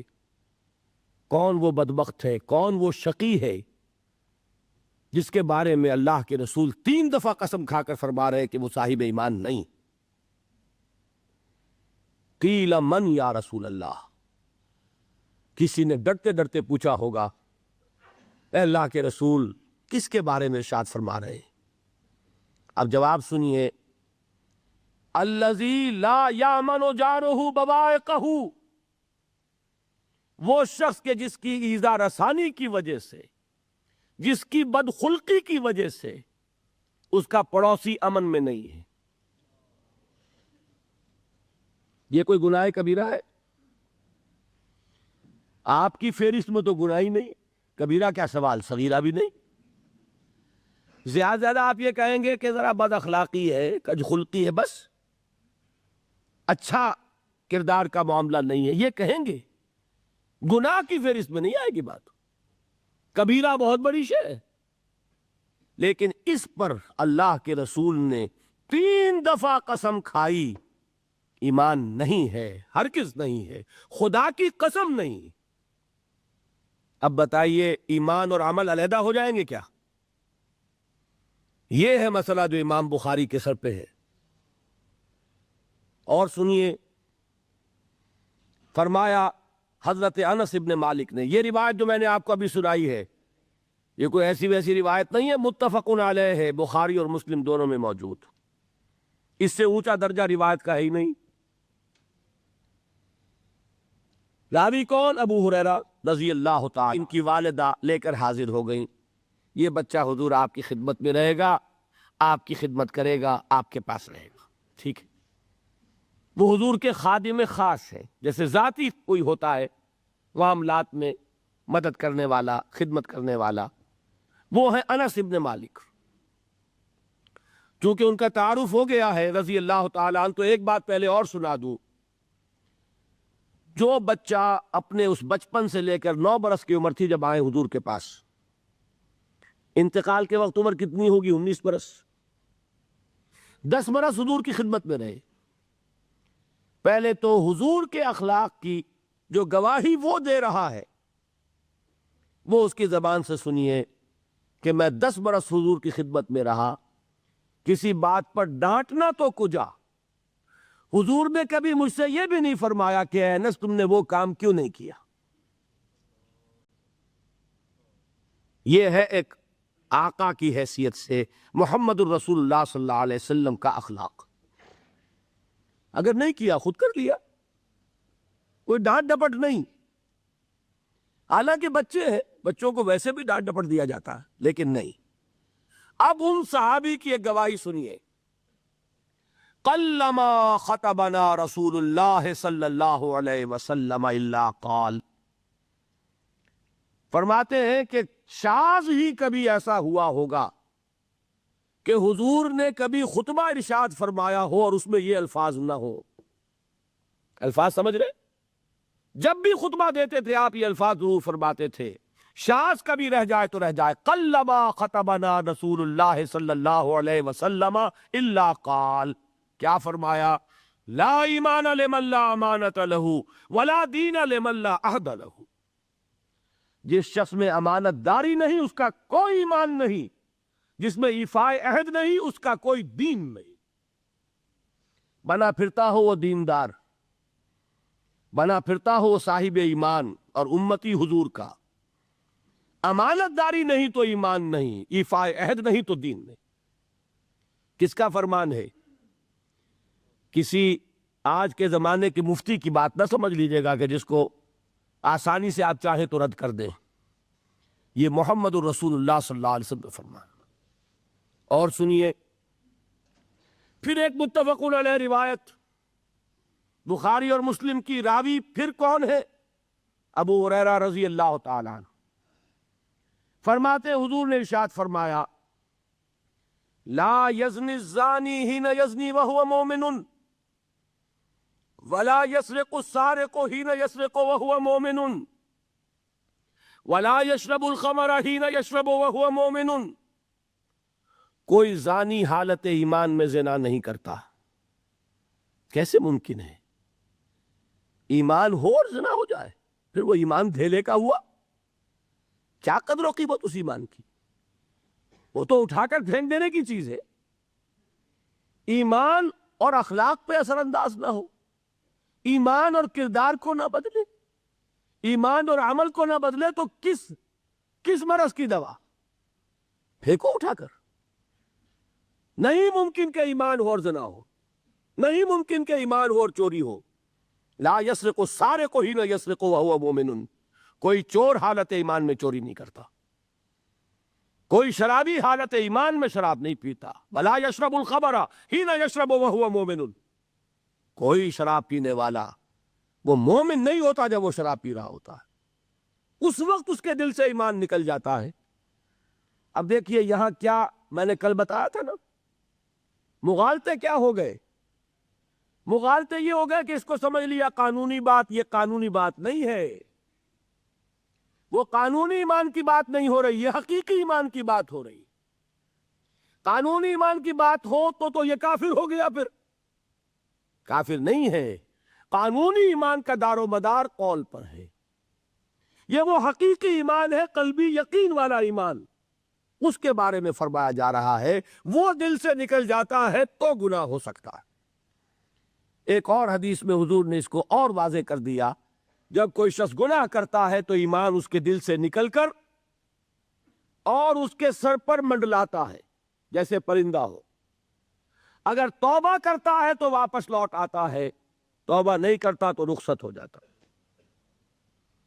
بتائیے کوئی اشتباہ رہ گیا؟ لیکن خدا کے لیے دو انتہاؤں سے اپنے آپ کو بچائیے۔ ایک انتہا یہ کہ اس حدیث کی بنا پر آپ کافر قرار دے دیں۔ یہ غلطی کس سے ہوئی؟ کل بتایا تھا بھائی، کس سے؟ خوارج سے۔ خوارج سے یہی غلطی ہوئی۔ وہ فارسی کا ایک مصرع ہے کہ مردی و نامردی قدم فاصلہ دارد۔ یہ باریک جیسے بال کا سا فرق ہوتا ہے لیکن زمین و آسمان کے نتیجے نکل آتے۔ انہوں نے ایسی حدیثوں کی بنا پر یہ فیصلہ کر دیا پھر اگر ایمان نہیں ہے تو کافر ہے۔ کتنا یہ آسانی سے نتیجہ نکل آیا۔ ایمان نہیں ہے تو کافر ہے۔ لا ایمان لمن لا امانت لہو، کوئی شخص امانت میں خیانت کرتا ہے تو اس میں ایمان نہیں ہے، ایمان نہیں ہے تو کافر ہے، کافر ہے تو مرتد ہے، مرتد ہے تو واجب القتل ہے۔ کہاں سے کہاں بات پہنچ گئی؟ بہت بڑی غلطی، بہت بڑی گمراہی۔ دوسری طرف ایک ہمارے ہاں اور انداز ہے کہ وہ جنت و دوزخ کے فیصلے اور قیامت کے اور آخرت کے فیصلے بھی قانونی اسلام کی بنیاد پر کرتے ہیں۔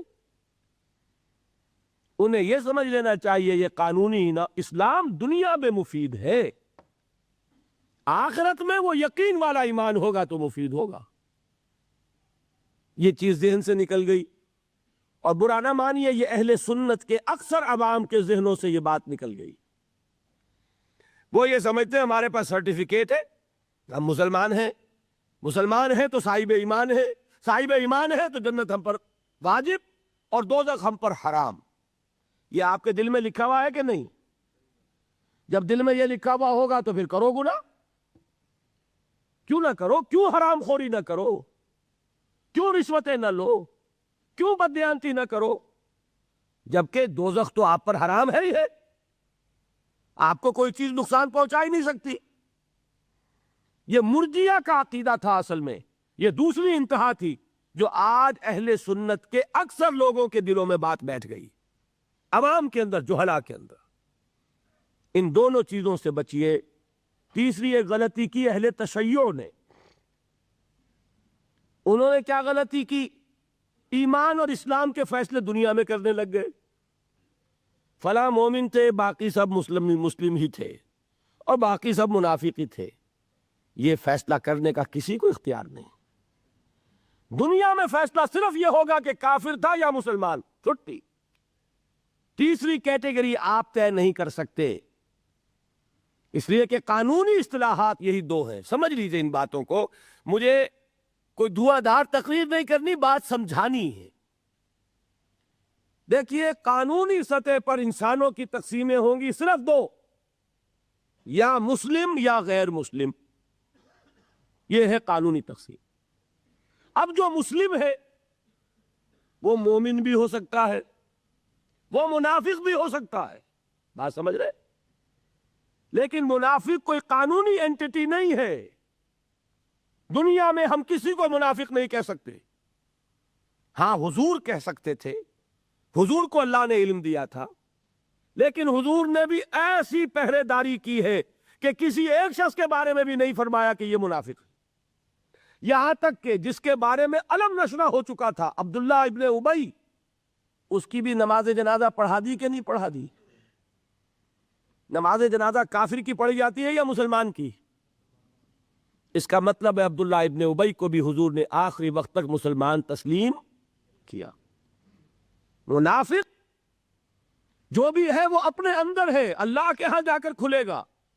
فار آل لیگل پرپزز اے منافق از اے مسلم۔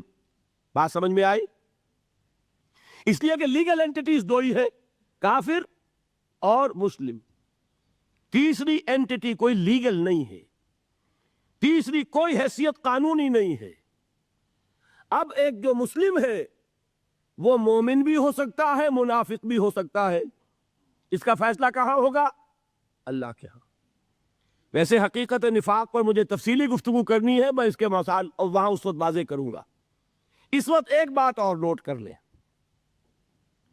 دیکھیے اب یہ جن لوگوں نے کچھ الجبرا پڑھا، جیومیٹری پڑھی، تھوڑی سی بھی ان کی سمجھ میں بات آئے گی۔ کچھ گراف بنایا کرتے تھے، زیرو درمیان میں اور رائٹ سائڈ پہ +1 +2 +3 +4 اور لیفٹ پر -1 -2 -3 -4، درمیان میں کیا ہے؟ زیرو۔ یہ تیسری شکل بھی ممکن ہے۔ +1 کیا ہے؟ ایمان کا پہلا درجہ۔ +2 کیا ہے؟ ایمان کا دوسرا درجہ۔ +3 کیا ہوگا؟ ایمان کا اور درجہ۔ اور ابو بکر کا مقام کیا ہوگا؟ +انفینٹی، انتہائی درجے میں وہ پلس ہوتا چلا جائے گا تو وہ ابو بکر کا ایمان ہوگا، ٹھیک ہے؟ اور -1 نفاق کا پہلا درجہ، -2 -3 اور انفینٹی عبداللہ ابن ابی رئیس المنافقین۔ سمجھ میں آ گیا؟ درمیان میں زیرو بھی تو ہے کہ نہیں؟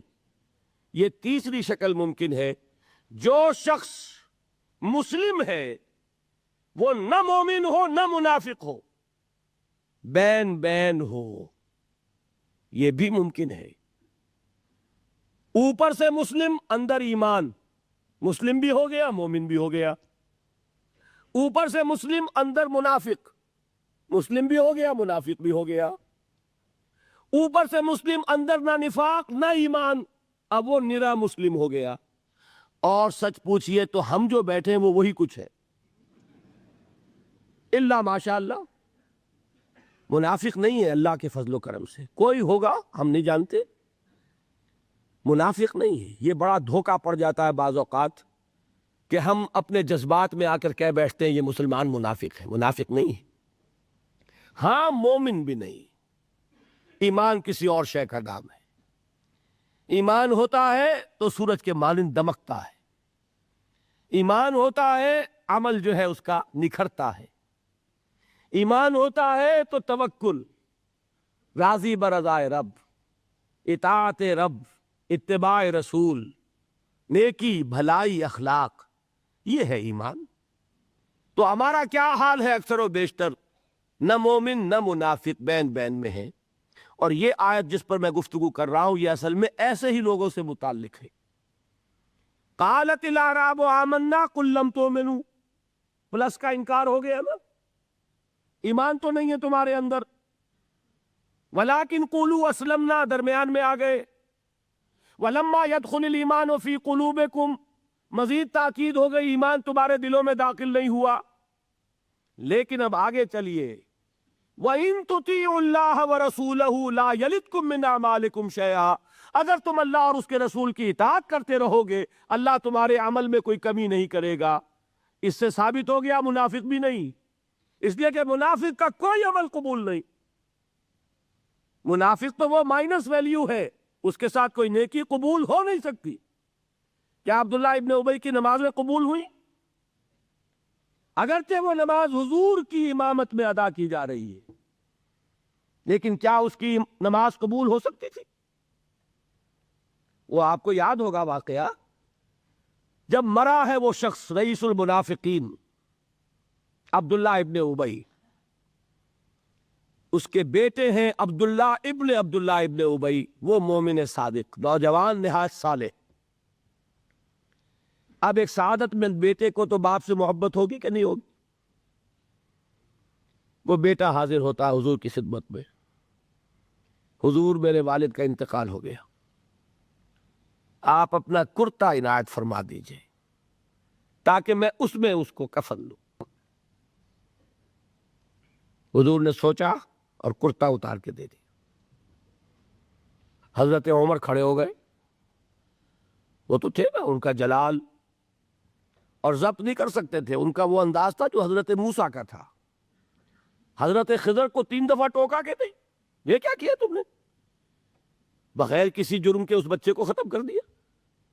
یہ کیا کیا تم نے؟ کشتی کو تم نے توڑ دیا، مارو گے ان کو جو اس کے اندر سوار ہیں. یہ کیا کیا؟ یہ دیوار سیدھی کر دی. یہ بدبخت انہوں نے ہمیں کھانے کو بھی نہیں دیا اور ان کی دیوار سیدھی کر رہے ہیں. تو حضرت موسیٰ علیہ السلام خاموش نہیں رہ سکتے تھے. انک لن تستطیع معی صبرا. یہی معاملہ حضرت عمر فاروق کا تھا. کھڑے ہو گئے، حضور کیا کر رہے ہیں؟ اس دشمن خدا کو آپ اپنا کرتا دے رہے ہیں؟ اس نے یہ کیا، اس نے یہ کیا، اس نے یہ کیا. حضور مسکرا کر فرماتے ہیں، عمر میرا کرتا اسے اللہ کے عذاب سے نہیں بچا سکے گا. کبھی سنا آپ نے؟ لیکن ایک ہے مروت، ایک ہے شرافت. اس نیک اور صالح نوجوان نے آ کر مجھ سے ایک بات کہی، مجھ سے سوال کیا نا، کیا میری شرافت اور مروت اسے گوارا کر سکتی ہے کہ اس کا ہاتھ میں خالی لوٹا دوں؟ لیکن یہ نہیں کہ میرا کرتا اسے عذاب سے بچا لے گا. لیس للانسان الا ما سعی وان سعیہ سوف یری. نہیں ہے انسان کے لیے مگر وہی کچھ جس کے لیے اس نے محنت کی، بھاگ دوڑ کی. جو کمائی کی ہے وہی ملے گا، اور جو کمائی ہے وہ ضائع نہیں کی جائے گی، وہ دکھا دی جائے گی. یہ ہے تمہاری کمائی. تو انسان کا معاملہ تو عمل سے ہے نا. اور میں یہ بھی بتا دوں، لطیف باتیں ہیں یہ کرتا حضور نے دیا کیوں؟ ایک تو آپ کی شرافت اور مروت. اسی شرافت اور مروت کا ایک اور پہلو یہ تھا، حضور اس شخص کا ایک احسان اپنے اوپر سمجھتے تھے. غزوہ بدر میں حضرت عباس حضور کے چچا کفار کی طرف سے آئے تھے، ایمان نہیں لائے تھے اس وقت تک، اور وہ اسیران بدر میں تھے. بدر کی جنگ کے بعد جو قیدی تھے ان میں عباس بھی ہیں رضی اللہ تعالی عنہ. ان کو پاس کرتا نہیں تھا، کرتے کی ضرورت پیش آئی. وہ طویل القامت انسان تھے. عبداللہ ابن ابی نے اس وقت کرتا دیا تھا عباس کو. اس کو محمد الرسول اللہ اپنے اوپر ایک احسان سمجھتے تھے کہ میرے چچا کو اس شخص نے ایک وقت میں کرتا دیا تھا. آج در حقیقت محمد الرسول اللہ صلی اللہ علیہ وسلم نے اپنے اس احسان کا بدلہ چکایا ہے. بہرحال بات جو ہو رہی تھی اس کو سمجھیے. منافق اندر جو کچھ ہے وہ ہے اور اللہ جانتا ہے.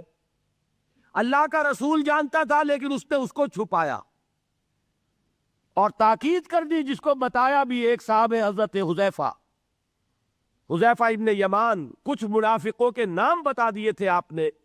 یہ میں واقعہ آپ کو پورا سناؤں گا جبکہ ایک نفاق پر گفتگو ہوگی، لیکن ساتھ ہی کہہ دیا تھا دیکھنا کسی کو بتانا نہیں، یہ میرا راز ہے تمہارے پاس. اب لوگ ان سے پوچھتے بھی تھے، وہ بتاتے نہیں تھے. ان کا نام پڑ گیا صاحب و سر نبی. یہ نبی کے رازدان ہیں، ان کے پاس نبی کا ایک راز ہے، وہ راز ہی رہا. میں بتاؤں گا کہ کس نے پوچھا تھا، وہ تب نفاق کی حقیقت سمجھ میں آئے گی. بہرحال یہ بات سمجھ لیں، قانوناً ایک شخص مسلمان ہے، حقیقت کے اعتبار سے اس کی 3 شکلیں ہو سکتی ہیں. یا مثبت طور پر مومن اور ایمان کے درجات بے شمار ہوں گے، +1 سے لے کر +انفینٹی تک. یا منفی طور پر منافق، -1 سے لے کر اور -انفینٹی تک. اور درمیان میں ایک 0 کا مقام بھی ہے، نہ منافق نہ مومن، بس وہ مسلمان ہے. وہ ہے جس کو فرمایا گیا ان تطیعوا اللہ ورسولہ. دیکھو ایمان تو تمہارے دلوں میں نہیں ہے، لیکن اگر تم اطاعت کرتے رہو گے اللہ کی اور اس کے رسول کی، اس حالت میں لا یلدکم من اعمالکم شیئا، اللہ تمہارے اعمال میں کوئی کمی نہیں کرے گا، اس کے اجر و ثواب سے تمہیں محروم نہیں رکھے گا.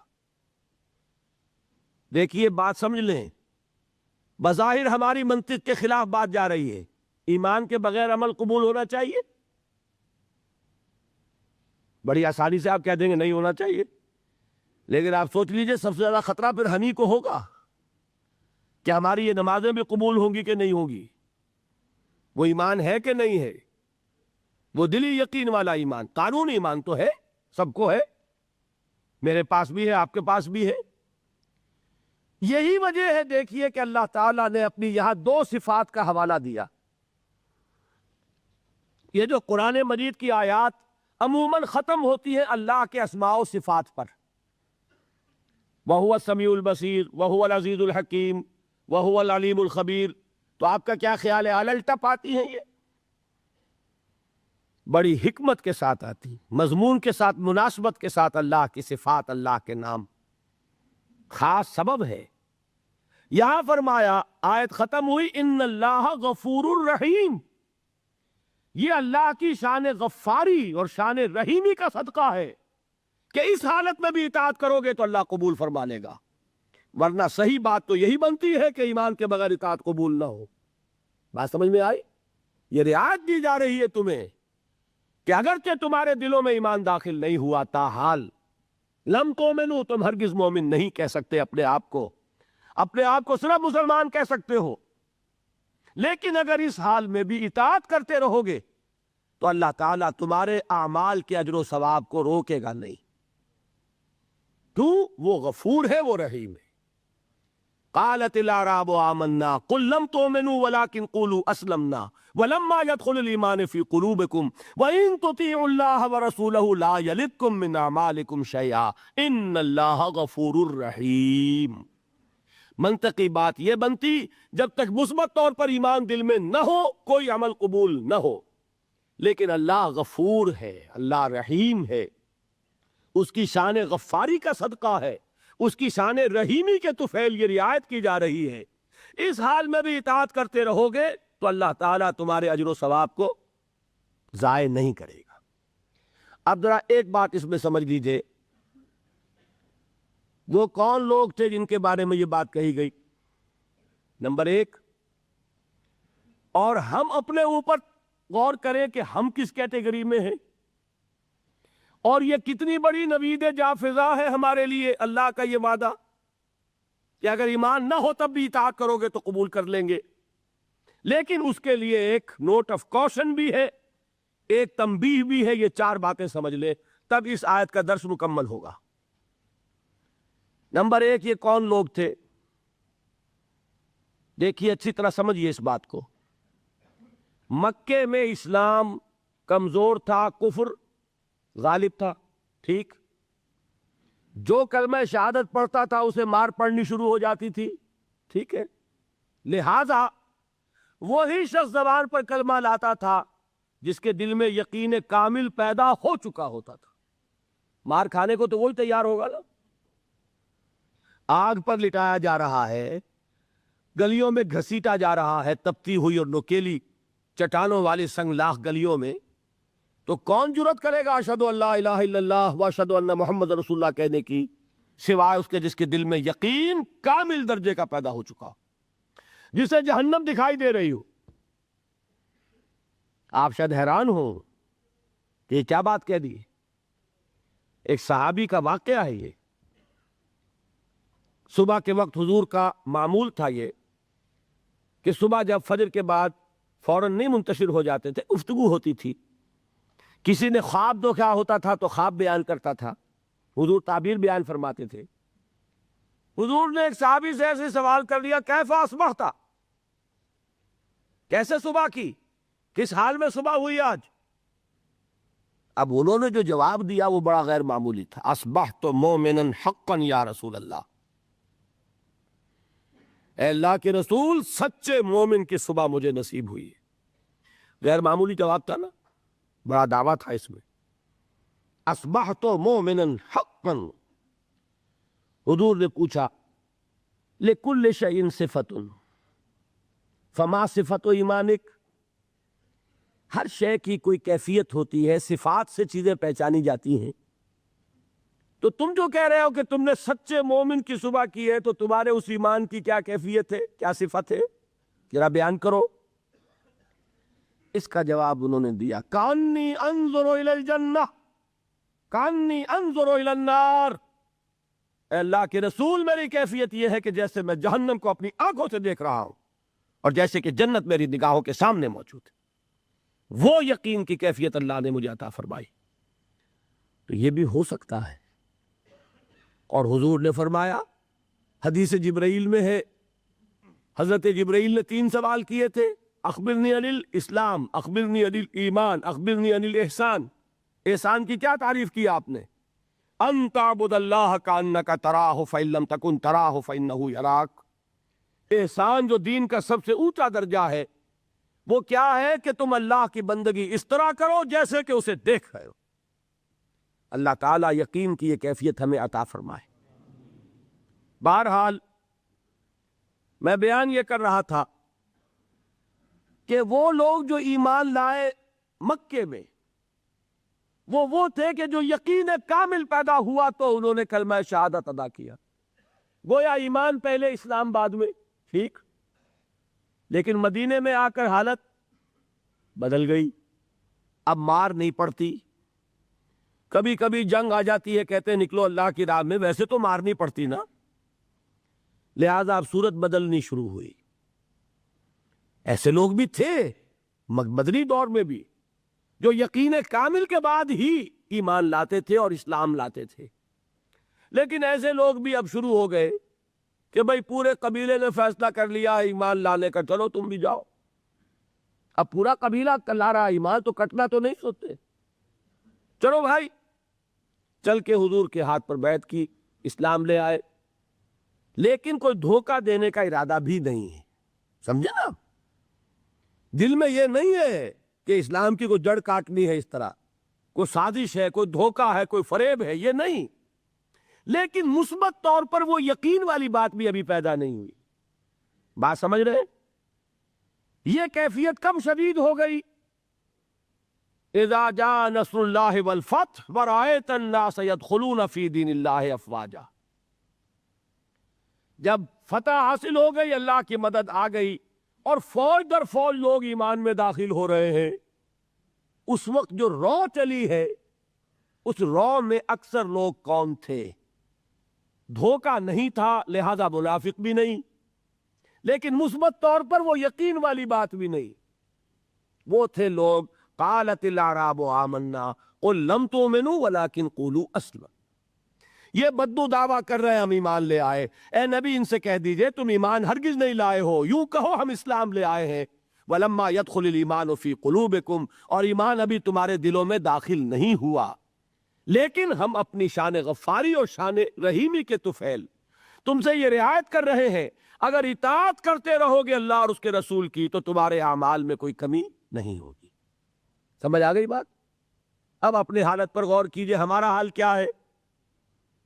وہاں رو چلی تھی اور یہاں ایک چکر چل رہا ہے، باپ کا بیٹا مسلمان، اس کا اگلا بیٹا مسلمان۔ وہ جو میں نے کہا تھا ہم مسلمان کیوں ہیں؟ By accident of birth. ہم سوچ کر ایمان لائے کیا؟ ہم نے خود غور و فکر کے بعد ایمان قبول کیا ہے۔ اللہ جس سے توفیق دے دے، ہو سکتا ہے، اب بھی ہو سکتا ہے، سوچئے، غور کیجئے، تفکر کیجئے، شعوری طور پر ایمان لائیے، وہ ایمان اور ہوگا۔ اب تک ہم میں سے اکثر کا حال کیا ہے کہ صرف ایک چکر ہے نسلی، نسل بعد نسل اسلام آ گیا، اسلام تو آ گیا، کیا ایمان بھی آ جائے گا اس طرح؟ ایمان نہیں آتا اس طرح، اسلام آیا ہے۔ ہمارا حال کیا ہے اکثر و بیشتر؟ وہ اسی آیت کے مصداق ہے، قالت الاعراب آمنا قل لم تؤمنوا ولکن قولوا اسلمنا ولما يدخل الایمان فی قلوبکم۔ تو بتائیے ہمارے لیے کتنی بڑی نوید ہے یہ، کتنی بڑی خوشخبری ہے یہ کہ اللہ نے یہ وعدہ کر لیا ہے۔ اگر بات یہ ہوگی کہ جب تک ایمان نہیں ہوگی نہ نماز قبول نہ روزہ قبول، تو ہمارا کوئی مقام پھر تھا؟ اللہ نے کتنی بڑی اپنی رحمت فرمائی، کتنا فضل فرمایا، اس حالت میں بھی اطاعت کرو گے تو اللہ تمہارے اعمال کا اجر و ثواب عطا کر دے گا۔ اب چوتھی چیز، نوٹ آف کوشن، یہ اطاعت ہونی چاہیے کلی اطاعت، جزوی نہیں، جزوی اطاعت اطاعت نہیں۔ اللہ کے 10 احکام ہیں، 5 آپ نے مان لیے، 5 آپ نے ٹھوکر مار دی، کیا کہیں گے اسے؟ یہ اطاعت ہے؟ سمجھ لیجئے، یہ جزوی اطاعت نہیں، اس پر تو اللہ کا غضب بھڑکتا ہے۔ افتؤمنون ببعض الکتاب وتکفرون ببعض، کیا تم ہماری شریعت، ہماری کتاب، ہمارے قانون، اس کے کچھ حصے کو مانتے اور کچھ کو نہیں مانتے؟ فما جزاء من يفعل ذلك منكم الا خزي في الحياة الدنيا ويوم القيامة يردون الى اشد العذاب۔ جو کوئی بھی یہ طرز عمل اختیار کرے گا اس کی سزا اس کے سوا اور کچھ نہیں ہے کہ دنیا میں انہیں ذلیل و خوار کر دیا جائے اور قیامت کے دن شدید ترین عذاب میں جھونک دیا جائے۔ وَمَا اللَّهُ بِغَافِلٍ عَمَّا تَعْمَلُونَ، اور اللہ غافل اور بے خبر نہیں ہے تمہارے کرتوتوں سے۔ He knows you through and through، وہ جانتا ہے، وہ تو تمہاری نیتوں کو جانتا ہے۔ ان اللہ لا ينظر الى صورکم ولا اموالکم ولكن ينظر الى قلوبکم واعمالکم، اللہ تمہاری صورتوں کو اور تمہارے مالوں کو نہیں دیکھتا، وہ تمہارے دلوں کو اور تمہارے عملوں کو دیکھتا ہے۔ یہ حدیث کے الفاظ۔ تو یہ جو جزوی اطاعت ہے یہ اطاعت نہیں کہلائے گی، بلکہ یہ تمسخر کہلائے گا، ڈٹھائی کہلائے گی، استہزاء کہلائے گا، دین کا مذاق اڑانا کہلائے گا۔ بات سمجھ رہے ہیں کہ نہیں؟ اور میں اور منطقی طور پر ثابت کر دوں کہ اگر آپ نے اللہ کے کچھ احکام مانے کچھ نہیں مانے، تو جو مانے وہ بھی اللہ کے نہیں مانے۔ بظاہر بات میں بڑی عجیب کہہ رہا ہوں، اللہ کا ایک حکم آپ نے مانا ایک نہیں مانا۔ بتائیے جو نہیں مانا کیوں نہیں مانا؟ کہ نفس کو پسند نہیں۔ جو مانا کیوں مانا؟ کہ نفس کو پسند ہے۔ دونوں حالتوں میں کس کی بات مانی؟ نفس کی۔ اگر اللہ کی بات ماننی تھی تو پھر تو وہ بات بھی اللہ کی ہے۔ جب آپ نے اللہ کی ایک بات رد کر دی، کیوں؟ کہ نفس کو پسند نہیں۔ اور جو مانی تو اس لیے مانی کہ نفس نے ویٹو ہے، اوکے کر دیا، ٹھیک ہے۔ تو اصل آپ کا افسر کون ہوا؟ نفس یا اللہ؟ اللہ کا حکم ہوتا تو جو حکم ہے وہ ماننا پڑے گا۔ معلوم ہوا کہ آپ نے ویٹو دیا ہوا ہے نفس کو، تو جس کے پاس ویٹو اسی کی اطاعت۔ بظاہر آپ اللہ کا حکم مان رہے، حقیقت میں اپنے نفس کا حکم مان رہے۔ اللہ کہ آپ کی اطاعت کلی ہو، جو اللہ کا حکم سر تسلیم خم۔ ہاں یہ ہو سکتا ہے وقتی طور پر کوئی خطا ہو جائے، جذبات کی رو میں آپ بہہ گئے، غلطی ہو گئی۔ ایسا جب بھی ہوتا ہے فوراً توبہ کرتا ہے انسان۔ جذبات کا معاملہ ہوتا ہے جیسے کہ طوفان آتا ہے پہاڑی علاقے میں، میدانی علاقے میں سیلاب آئے گا تو آہستہ آہستہ آتا ہے اور آہستہ آہستہ اترتا بھی ہے۔ پہاڑی علاقے میں سیلاب آتا ہے تو طوفانی شکل میں آتا ہے، فوراً ختم بھی ہو جاتا ہے نا؟ ایسا جذبات کا معاملہ یہ ہوتا ہے، طوفان کی طرح جذبات چڑھے، اس وقت آپ سے غلطی ہو گئی، فوراً اتر جائے گا طوفان اور آپ پچھتائیں گے کہ میں کیا کر بیٹھا۔ فوراً رجوع کریں گے، فوراً توبہ کریں گے۔ ایسے شخص کی توبہ کو قبول کرنا اللہ نے اپنے ذمے قرار دیا ہے۔ انما التوبۃ علی اللہ للذین یعملون السوء بجہالۃ ثم یتوبون من قریب۔ اللہ تعالیٰ کے ذمے ہے اپنے ایسے بندے کی توبہ قبول کرنا جو کہیں جہالت میں، نادانی میں، جذبات کی رو میں بہ کر غلط کام کر بیٹھتا ہے لیکن فوراً ہی توبہ کرتا۔ البتہ جان بوجھ کر آپ نے with cold reasoning، جیسے آپ کہتے ہیں نا cold blooded murder، ایک ہے جذبات میں آ کے کسی کو قتل کر دیا، آپ کا کوئی ارادہ نہیں تھا، آپ جا رہے تھے، جاتے ہوئے آپ کا کلہ لگ گیا کسی کو، وہ اللہ کا بندہ ایسا غسیل نکلا اس نے ماں کی گالی دے دی آپ کو، آپ کا چڑھ گیا پارا اور آپ نے جو اس کے ایک رسید کیا مر گیا، تو کیا آپ کا ارادہ تھا اس کو قتل کرنے کا؟ نہیں تھا۔ جیسے حضرت موسیٰ نے قبطی کے ایک گھوسا مارا، فَوَقَذَهُ مُوسَىٰ فَقَضَىٰ عَلَيْهِ، وہ ایک گھوسے میں ختم ہو گیا۔ کیا موسیٰ کا ارادہ قتل کا تھا؟ نہیں۔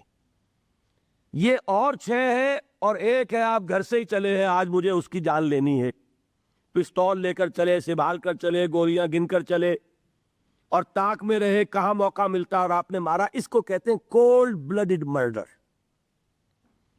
اسی طریقے سے ایک گناہ وہ ہے جو سوچ سمجھ کر ہوتا ہے۔ وہ گناہ کون سا ہوتا ہے؟ اجی کیا کریں، کام نہیں چلتا، سودی کاروبار تو کرنا ہی ہے۔ یہ جذباتی بات ہے؟ نہیں، یہ آپ کی سوچی سمجھی رائے ہے۔ روکھی سوکھی نہیں کھانی بھائی، کھانے پراٹھے ہی ہے، لہذا سودی کاروبار کیے بغیر چارہ نہیں۔ یہ تو سوچی سمجھی بات ہے بھائی۔ یہ ہے وہ گناہ، یہ ایک گناہ بھی آپ کی پوری نیکی کو ختم کر دے۔ فما جزاء من يفعل ذلك منكم الا خزي في الحیاۃ الدنیا ویوم القیامۃ یردون الی اشد العذاب۔ اہل علم کی توجہ کے لیے عرض کر رہا ہوں، یہ مفہوم ہے اس آیت کا، بلا من کسب سیئۃ واحاطت بہ خطیئتہ فاولئک اصحاب النار هم فیہا خالدون۔ جان بوجھ کر بڑا گناہ مستقل طور پر اپنی زندگی میں اس کو قائم کر لینا، وہ ایک چیز بھی، ایک مچھلی سارے تالاب کو گندا کر دے گی۔ بات سمجھ میں آ گئی؟ 4 چیزیں بتائیں۔ یہ آیت کن کے بارے میں نازل ہوئی؟ وہ تھے، ہم پر 100% منطبق ہوتی ہے۔ اللہ کا بڑا فضل ہے کہ اس حال میں بھی اس نے اطاعت کو قبول کرنے کا وعدہ کیا، لیکن یہ اطاعت کلی ہوگی، جزوی نہیں۔ 4 باتیں یاد رہیں گی۔ اب آئیے ایک بات اور بیان کر کے آج کا بیان ختم کر دوں گا۔ ابھی تو وہ امام بخاری اور امام ابو حنیفہ رحمہم اللہ کی بات کا ایک حصہ مکمل ہوا نا۔ الایمان قول نہیں، الایمان قول و عمل۔ جو وہ بات کہہ رہے ہیں وہ قانونی ایمان ہے جس کی بنیاد پر اسلام یا کفر کا فیصلہ ہوگا۔ جو وہ بات فرما رہے ہیں وہ حقیقی ایمان ہے جس کی بنیاد پر آخرت میں فیصلے ہوں گے۔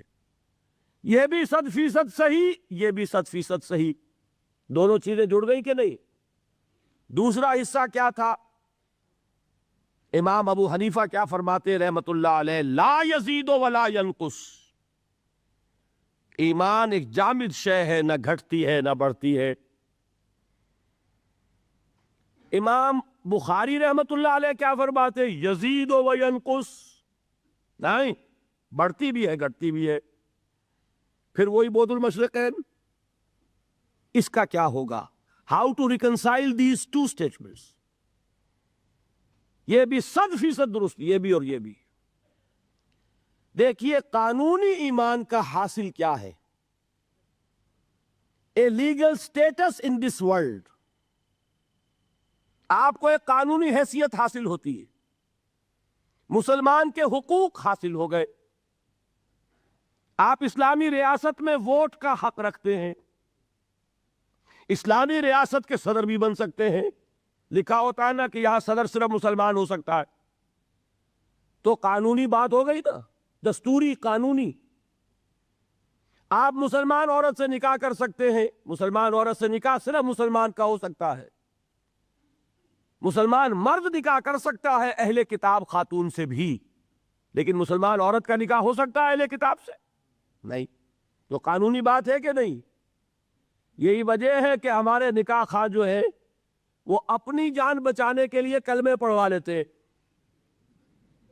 اللہ کے ہاں جا کے مجھے جواب دینا ہوگا کہ کہیں کسی غیر مسلم کا نکاح تو نہیں پڑھا دیا کسی مسلمان عورت سے؟ لو بھائی یہی کلمے پڑھ لو۔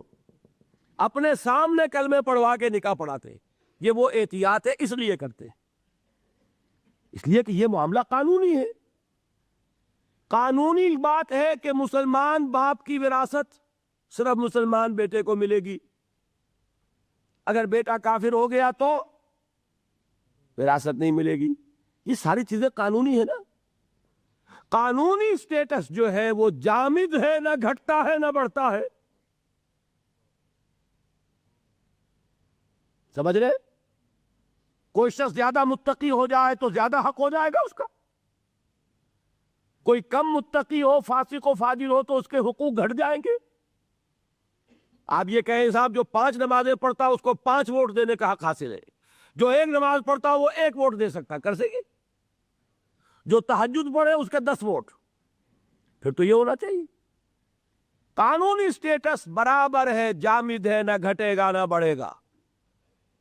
دیکھیے میں یہاں پہ آخری بات سمجھایا کرتا ہوں، اگر بالفرض ابو بکر صدیق سید المومنین اور عبداللہ ابن ابی رئیس منافقین، ایک پلس انفینٹی ایک مائنس انفینٹی، اگر یہ ایک باپ کے بیٹے ہوتے تو وراثت میں برابر حصہ ملتا ہے یا کم و بیش؟ کم و بیش برابر۔ ہاں تکفیر ہو جائے گی تو زیرو ہو جائے گا حق۔ جب تک اس کو آپ نے مسلمان ایکسپٹ کیا ہے اس کا حق برابر ہے، فاسق ہو، فاجر ہو، متقی ہو، پرہیزگار ہو، قانون کے درجے میں برابر ہیں۔ صحیح ہے بات کہ نہیں؟ یہ بات ہے جو امام ابو حنیفہ کہہ رہے ہیں۔ اب بات کھلی وہ جو میں کہہ رہا ہوں، لیگل سینس جس سے اس شے کا نام ہے، اگر کوئی شے وہ ہے تو واقعہ یہ کہ اس کی معراج پر ہے امام ابو حنیفہ، چوٹی پر ہے۔ اور مجھے ان حضرات کی بات میں کہ ماننے میں کوئی باک نہیں ہے جو امام ابو حنیفہ کو ٹھہراتے ہیں مصداق حضور کے اس قول کا صلی اللہ علیہ وسلم۔ قول کیا ہے؟ جب سورہ جمعہ کی آیت اتری کہ محمد کی بعثت ہوئی ہے دو قسم کے لوگوں کی طرف صلی اللہ علیہ وسلم، پہلے کون؟ بعث فی الامیین، اور دوسرے کون؟ وآخرین منہم لما یلحقوا بہم، ایک امیین ایک آخرین۔ کسی نے سوال کیا حضور یہ آخرین کون ہیں جن کی طرف آپ کی بعثت ہوئی؟ بیٹھے ہوئے تھے وہاں سلمان فارسی رضی اللہ تعالی عنہ، حضور نے اشارہ کر دیا اس کی قوم۔ حکمت اگر ثریا پر بھی ہوگی تو اس کی قوم کا ایک فرد لے آئے گا، ایک فرد یا کوئی فرد، دونوں ترجمے ہو سکیں گے۔ اگر حکمت، وزڈم، دانائی، تفقہ ثریا پر بھی ہوگی تو اس کی قوم کا ایک شخص یا کوئی شخص لے آئے گا۔ اس کو عام طور پر جو حنفی حضرات ہیں وہ منطبق کرتے ہیں امام ابو حنیفہ پر۔ وہ ایرانی النسل تھے، حضرت سلمان فارسی کے مانند، عرب نہیں تھے۔ باقی تینوں ائمہ عرب ہیں نسل کے اعتبار سے، امام مالک بھی، امام شافعی بھی، امام احمد ابن حنبل بھی، لیکن امام ابو حنیفہ ایرانی النسل۔ حضور نے سلمان فارسی کی طرف اشارہ کر کے کہا یہ آخرین میں سے ہیں، اور ان کا مقام کیا ہے کہ حکمت اگر ثریا پر بھی ہوگی تو اس شخص کی قوم کا کوئی شخص لے آئے گا، اور یہی منطبق کیا جاتا ہے امام ابو حنیفہ پر۔ میں یہ سمجھتا ہوں کہ واقعتاً جو گہرا قانونی فہم اللہ تعالیٰ نے عطا فرمایا امام ابو حنیفہ کو، مجھے اس کا کوئی پیرلل نظر نہیں آتا۔ بہرحال یہ مفہوم معین ہو گیا لا یزید ولا ینقص کا، قانونی ایمان نہ گھٹتا ہے نہ بڑھتا ہے، برابر رہتا ہے، اس لیے کہ اس کے نتیجے میں قانونی سٹیٹس حاصل ہوتا ہے، لیگل سٹیٹس حاصل ہوتا ہے، قانونی حقوق حاصل ہوتے ہیں۔ یہ حقوق جامد ہیں، نہ گھٹیں گے نہ بڑھیں۔ اس کے برعکس وہ ایمان، ایمان حقیقی، کون شخص کہہ سکتا ہے کہ وہ گھٹتا نہیں اور بڑھتا نہیں؟ کوئی کہہ سکتا؟ قرآن کہہ رہا ہو زادتہم ایمانا و تسلیما وما زادہم الا ایمانا و تسلیما لیزدادوا ایمانا مع ایمانہم، تاکہ اضافہ ہو ان کے ایمانوں میں اور ایمان کا۔ غزوہ احزاب میں جو لوگ ثابت قدم رہے، وما زادتہم الا ایمانا و تسلیما، ان کے اس صبر نے، ثبات نے، استقلال نے ان کے ایمان اور ان کی تسلیم و رضا کی کیفیت میں اضافہ کرتی ہے۔ تو ایمان کا اضافہ یہ تو قرآن سے ثابت، اور آپ کا تجربہ نہیں ہے؟ کسی صاحب یقین کے پاس بیٹھیں اگر صحبت میں کچھ لمحے تو آپ کو اپنے اندر بھی کچھ حرارت بڑھتی نظر آئے گی کہ نہیں ایمان کی؟ حضور نے فرمایا کون ہے اللہ کے ولی، کون ہے دوست اللہ کے؟ اذا رؤوا ذکر اللہ، جب انہیں دیکھا جائے اللہ یاد آ جائے۔ ایسے لوگ ہیں، ان کی صحبت میں بیٹھیں گے دین کی طرف لگن بڑھے گی، دین کا جذبہ بڑھے گا۔ یہ کیا ہے؟ یہ ایمان ہے۔ اور آوارہ اور بدقماش اور فحش گو اور لطیفہ گو اور یاوہ گو قسم کے لوگوں کے پاس بیٹھیں گے، ایمان گھٹے گا کہ نہیں؟ سیدھی بات ہے۔ قرآن پڑھیں گے ایمان بڑھے گا، فحش ناول پڑھیں گے ایمان گھٹے گا۔ یہ ایمان تو وہ شے ہے، دیکھیے قلب کو کہتے ہی قلب اس لیے ہے، اسے کسی حالت پر قرار ہی نہیں۔ قلب کے کیا معنی؟ بدلنا، قلب ماہیت، کیفیت بدل گئی، انقلاب، نظام بدل جانا۔ یہ قلب جو ہے یہ ٹکتا ہی نہیں۔ اس کے لیے تو فرمایا جو ہے اقبال نے شعر کہ ثبات ایک تغیر کو ہے زمانے میں، سکون محال ہے قدرت کے کارخانے میں۔ یہ بات 100% درست ہے تو دل کے لیے صحیح ہے۔ آپ کے جسم کے ہر حصے کے لیے آرام ہے، لیکن دل کے لیے آرام؟ دل کے لیے آرام کا مطلب موت۔ چند منٹ کا آرام کرے گا تو جھٹی۔ آپ کا دماغ آرام کرتا ہے، آپ کے گردے آرام کرتے ہیں، آپ کا معدہ آرام کرتا ہے، ہر جسم کے عضو کے لیے آرام ہے۔ آپ کا دماغ آرام کرتا ہے جب تک کہ آپ خواب نہیں دیکھ رہے۔ جب آپ سوئے ہوئے خواب دیکھ رہے ہوں، اب صرف جسم آرام کر رہا ہے، دماغ آرام نہیں کر رہا۔ اس نے چکی پیسنی شروع کر دی ہے اپنی، اس لیے کہ اسے جتنا آرام چاہیے تھا وہ لے چکا۔ اب خام خواہ آپ پڑے ہوئے، آپ پڑے رہے، وہ اپنا کام شروع کر دے گا۔ تو دماغ جو ہے وہ بھی آرام چاہتا ہے۔ آپ کے اعضاء کو، آپ کے مسلز کو، ہر شے کو آرام کی ضرورت ہے سوائے دل کے۔ اس لیے کہ دل کے آرام کا مطلب موت۔ اس کو چین نہیں، اس کو قرار نہیں۔ یہ گھٹے گا یا بڑھے گا، ادھر جائے گا یا ادھر جائے گا۔ اور جو قلبی ایمان ہے اسے کیسے قرار ہو جائے گا؟ وہ یا گھٹے گا یا بڑھے گا، ہر لحظہ یا بڑھ رہا ہے یا گھٹ رہا ہے۔ اسی لیے حضور نے فرمایا جس شخص کے 2 دن برابر ہو گئے وہ بڑے گھاٹے میں رہا۔ آج جتنا ایمان ہے کل بھی اتنا ہی رہا تو گھاٹا ہو گیا نا۔ اس لیے کہ یہ دن اللہ نے جو اور دیا تھا اس لیے دیا تھا کہ اور ایمان بڑھتا ہو۔ نہیں بڑھا تو یہ نہیں کہیں گے کہ نفع نہیں ہوا، نہیں نقصان ہو گیا۔ یہ دن تو ضائع ہوا نا، اس دن میں جو اضافہ ہونا چاہیے تھا وہ اضافہ نہیں ہوا۔ یہ دن جو ضائع گیا یہ گھاٹا ہے۔ جس شخص کے 2 دن مساوی ہیں وہ گھاٹے میں ہے۔ والعصر ان الانسان لفی خسر۔ غافل تجھے گھڑیال یہ دیتا ہے بنا دی، گردوں نے گھڑی عمر کی ایک اور گھٹا دی۔ تو یہ بات کہ 100% درست، یہ قول بھی کہ الایمان قول لا یزید ولا ینقص، اور یہ قول بھی کہ الایمان قول وعمل ویزید وینقص۔ یہ معاملہ قانونی ایمان کا جس کی بنیاد پر دنیا میں کسی کو مسلمان مانا جائے گا، یہ معاملہ حقیقی ایمان کا جس کی بنیاد پر وہاں فیصلے ہوں گے۔ اس معاملے میں اس سطح پر ایمان اور عمل صالح یوں جڑ جاتے ہیں۔ یہ ایک وحدت جس کو آپ کہتے ہیں آرگینک ہول، حیاتیاتی وحدت، جس کے حصے بکھرے نہیں ہو سکتے۔ ایمان اور عمل صالح یوں ہے۔ یہی وجہ ہے قرآن میں ایک جگہ مجھے بتا دیجئے کہ جہاں ایمان، مجرد ایمان کا ذکر آیا ہو، عمل صالح کا نہ ہو۔ والتین والزیتون وطور سینین وہذا البلد الامین لقد خلقنا الانسان فی احسن تقویم الا الذین آمنوا وعملوا الصالحات والعصر ان الانسان لفی خسر الا الذین آمنوا وعملوا الصالحات وتواصوا بالحق وتواصوا بالصبر۔ ایک نقطہ اور بیان کر دوں، دیکھیے یہ جو سورۃ العصر اور سورۃ التین کا تقابل میں نے کیا تھا، ایک پر انذار ایک پر تبشیر کا رنگ غالب بتایا تھا نا۔ اب یہاں یہ بات سمجھ لیجئے، تواصی بالحق بھی ایک عمل ہے۔ حق کی وصیت کرنا، دعوت دینا، تبلیغ کرنا عمل ہے کہ نہیں؟ تواصی بالصبر بھی ایک عمل ہے۔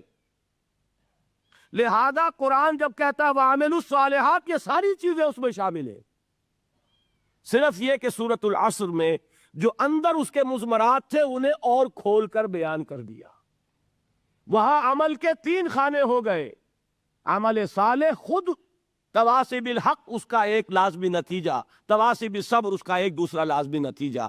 سورۃ التین میں صرف عمل صالح میں یہ ساری بات آ گئی.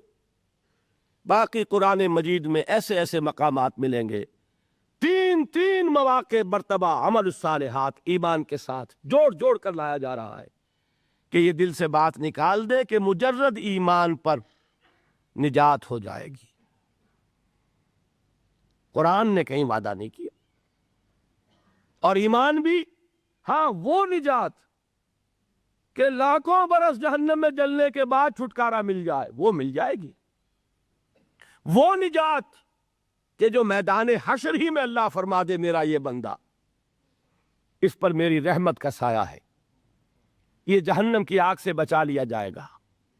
فمن زحزح عن النار وادخل الجنہ فقد فاز. وہ اس کامیابی کی بات کر رہا ہوں، اس نجات کی بات کر رہا ہوں.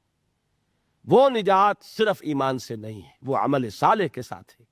اس کی شرط لازم ہے، لازم و ملزوم ہے، اس کو جدا نہیں کر سکتے، جس کے لیے میں نے آج احادیث بھی بیان کر دیں.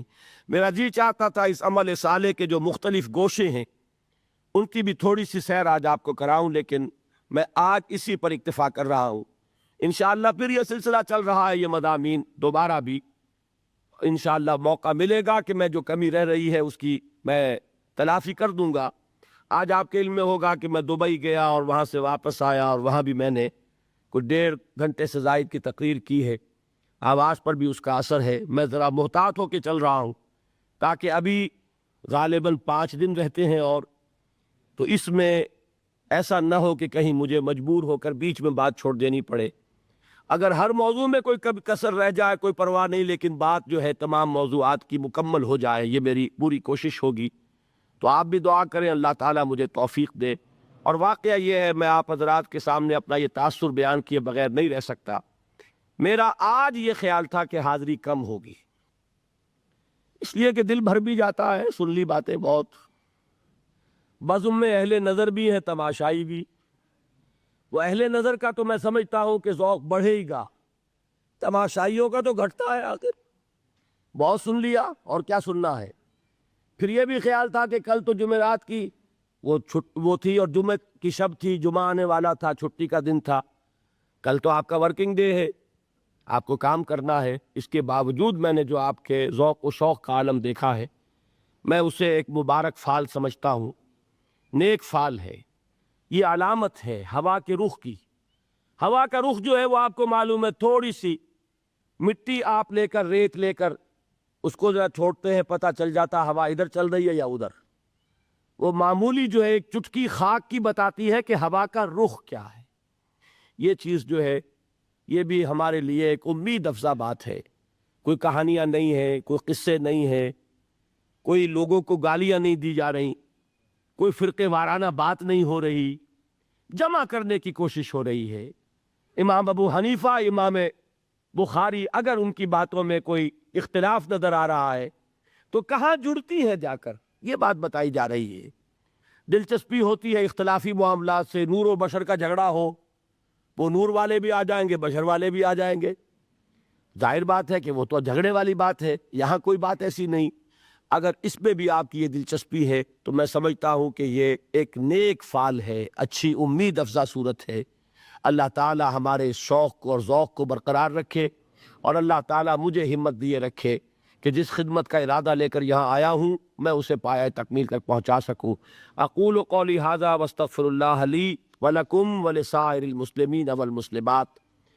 اظہار حیدر صاحب آپ کے یہاں کی ایک جانی پہچانی شخصیت ہیں. پچھلے 3 دن وہ آتے بھی رہے ہیں، پہلے ہی رو میں ہوتے تھے. اس نیشنل سینٹر سے ان کا، پاکستان سینٹر سے ان کا تعلق بہت گہرا رہا ہے. وہ کہیں آج بیمار پڑ گئے ہیں اور غالباً کوئی ہارٹ اٹیک کا مسئلہ ہے. ان کے لیے ذرا آپ لوگ دعا کیجئے. اللہم اشف لہ ورحمہ، اللہم اشف لہ ورحمہ، اللہم اشف لہ ورحمہ. یا شافی الامراض لا شفاء الا شفاؤک فاشف لہ. آمین یا رب العالمین.